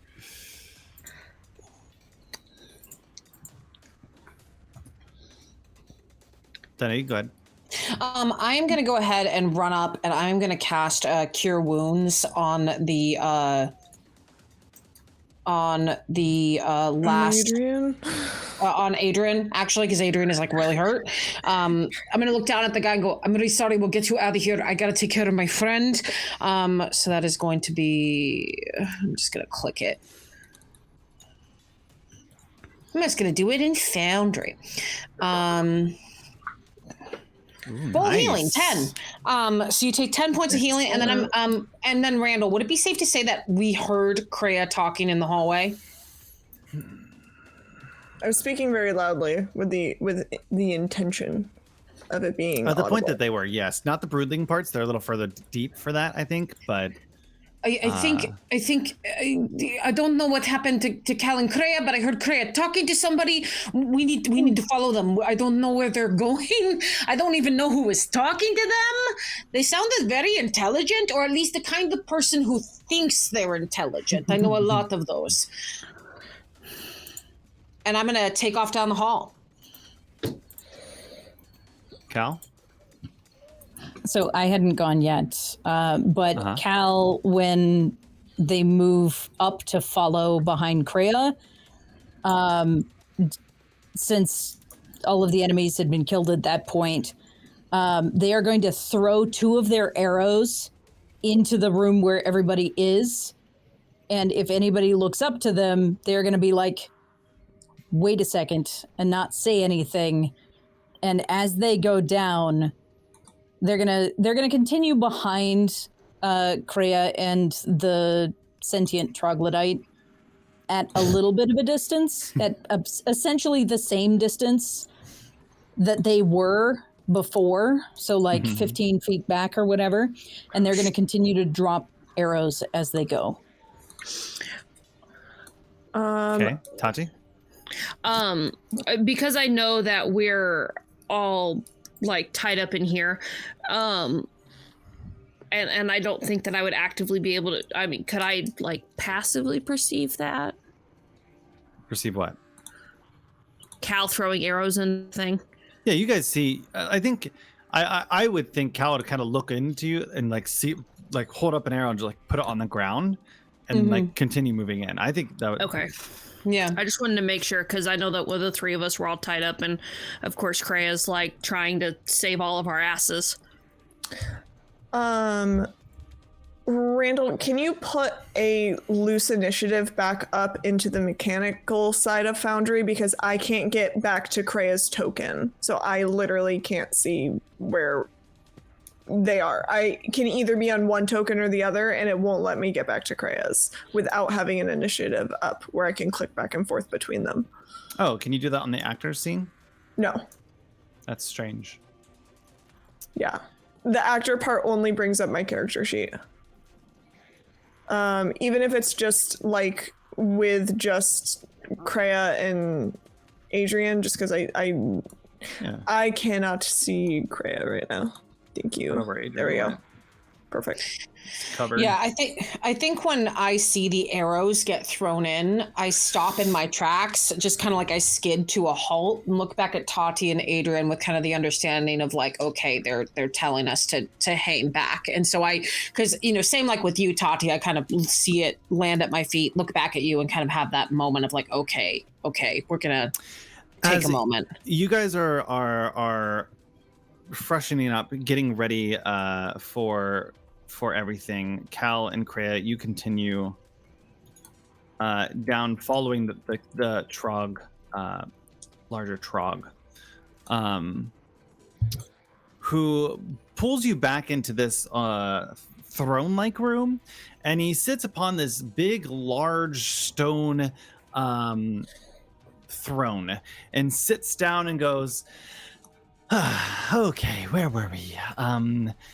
It's the two of you. Do you have names? Kreia. Pleasure. And you there? They call me Cal.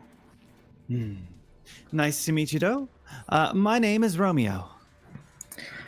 Romeo. That's a fun name. I Really love it. You know, I know a story about a Romeo.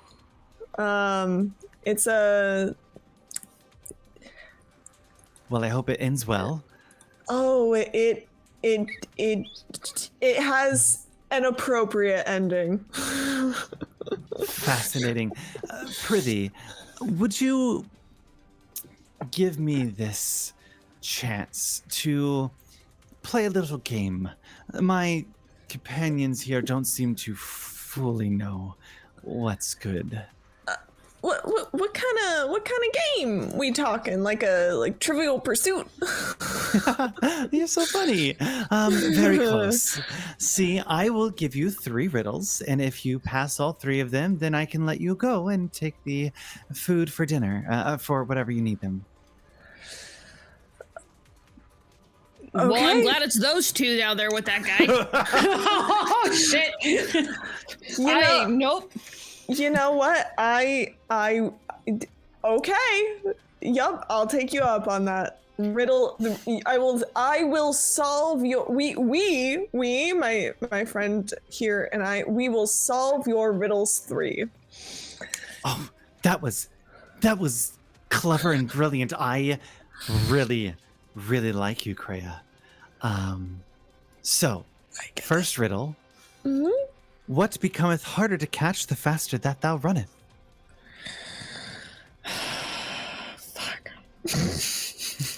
Cal is going to lean forward and whisper into Kreia's ear, "Your breath." Your breath. Oh, look at that! Oh my, such clever ones. Okay, second one. What runs but never walks, has mouths but never talks, has heads but never weeps, and has beds but never sleeps?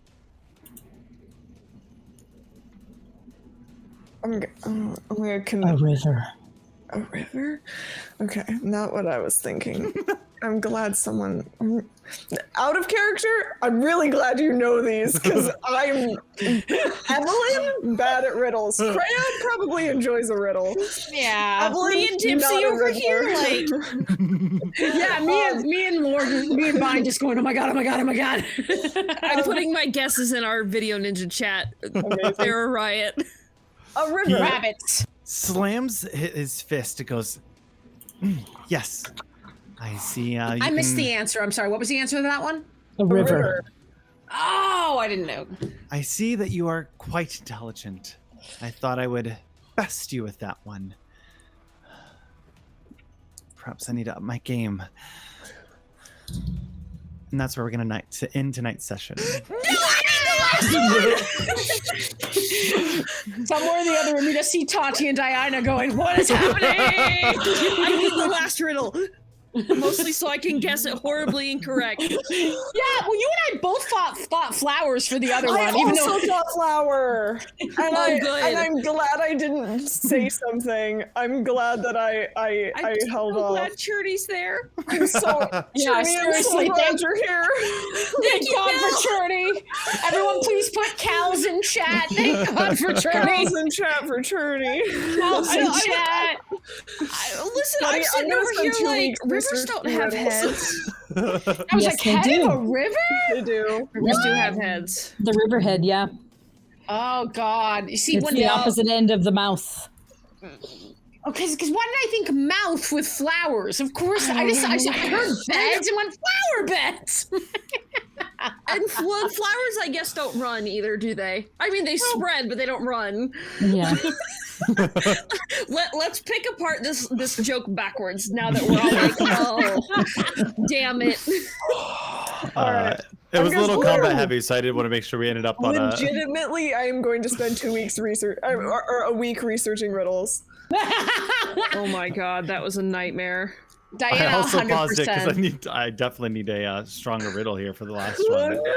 No! So You'll never beat Cal. But Go you up against also Sturdy. need a riddle that is an appropriate level for the NPC. So oh yeah. it's Correct. always fun. Like that's one of the things that I love about world building and stuff like that is you're going to have characters that like sometimes they're going to light on something really good and like discovering within the world building and the writing like where you can dive into that and like figure out where characters get those really cool things, or like big magic items are another one. Like what's the origin of this particular NPC having gotten rid of this or gotten a hold of this unique artifact or something like that. It's the same kind of stuff.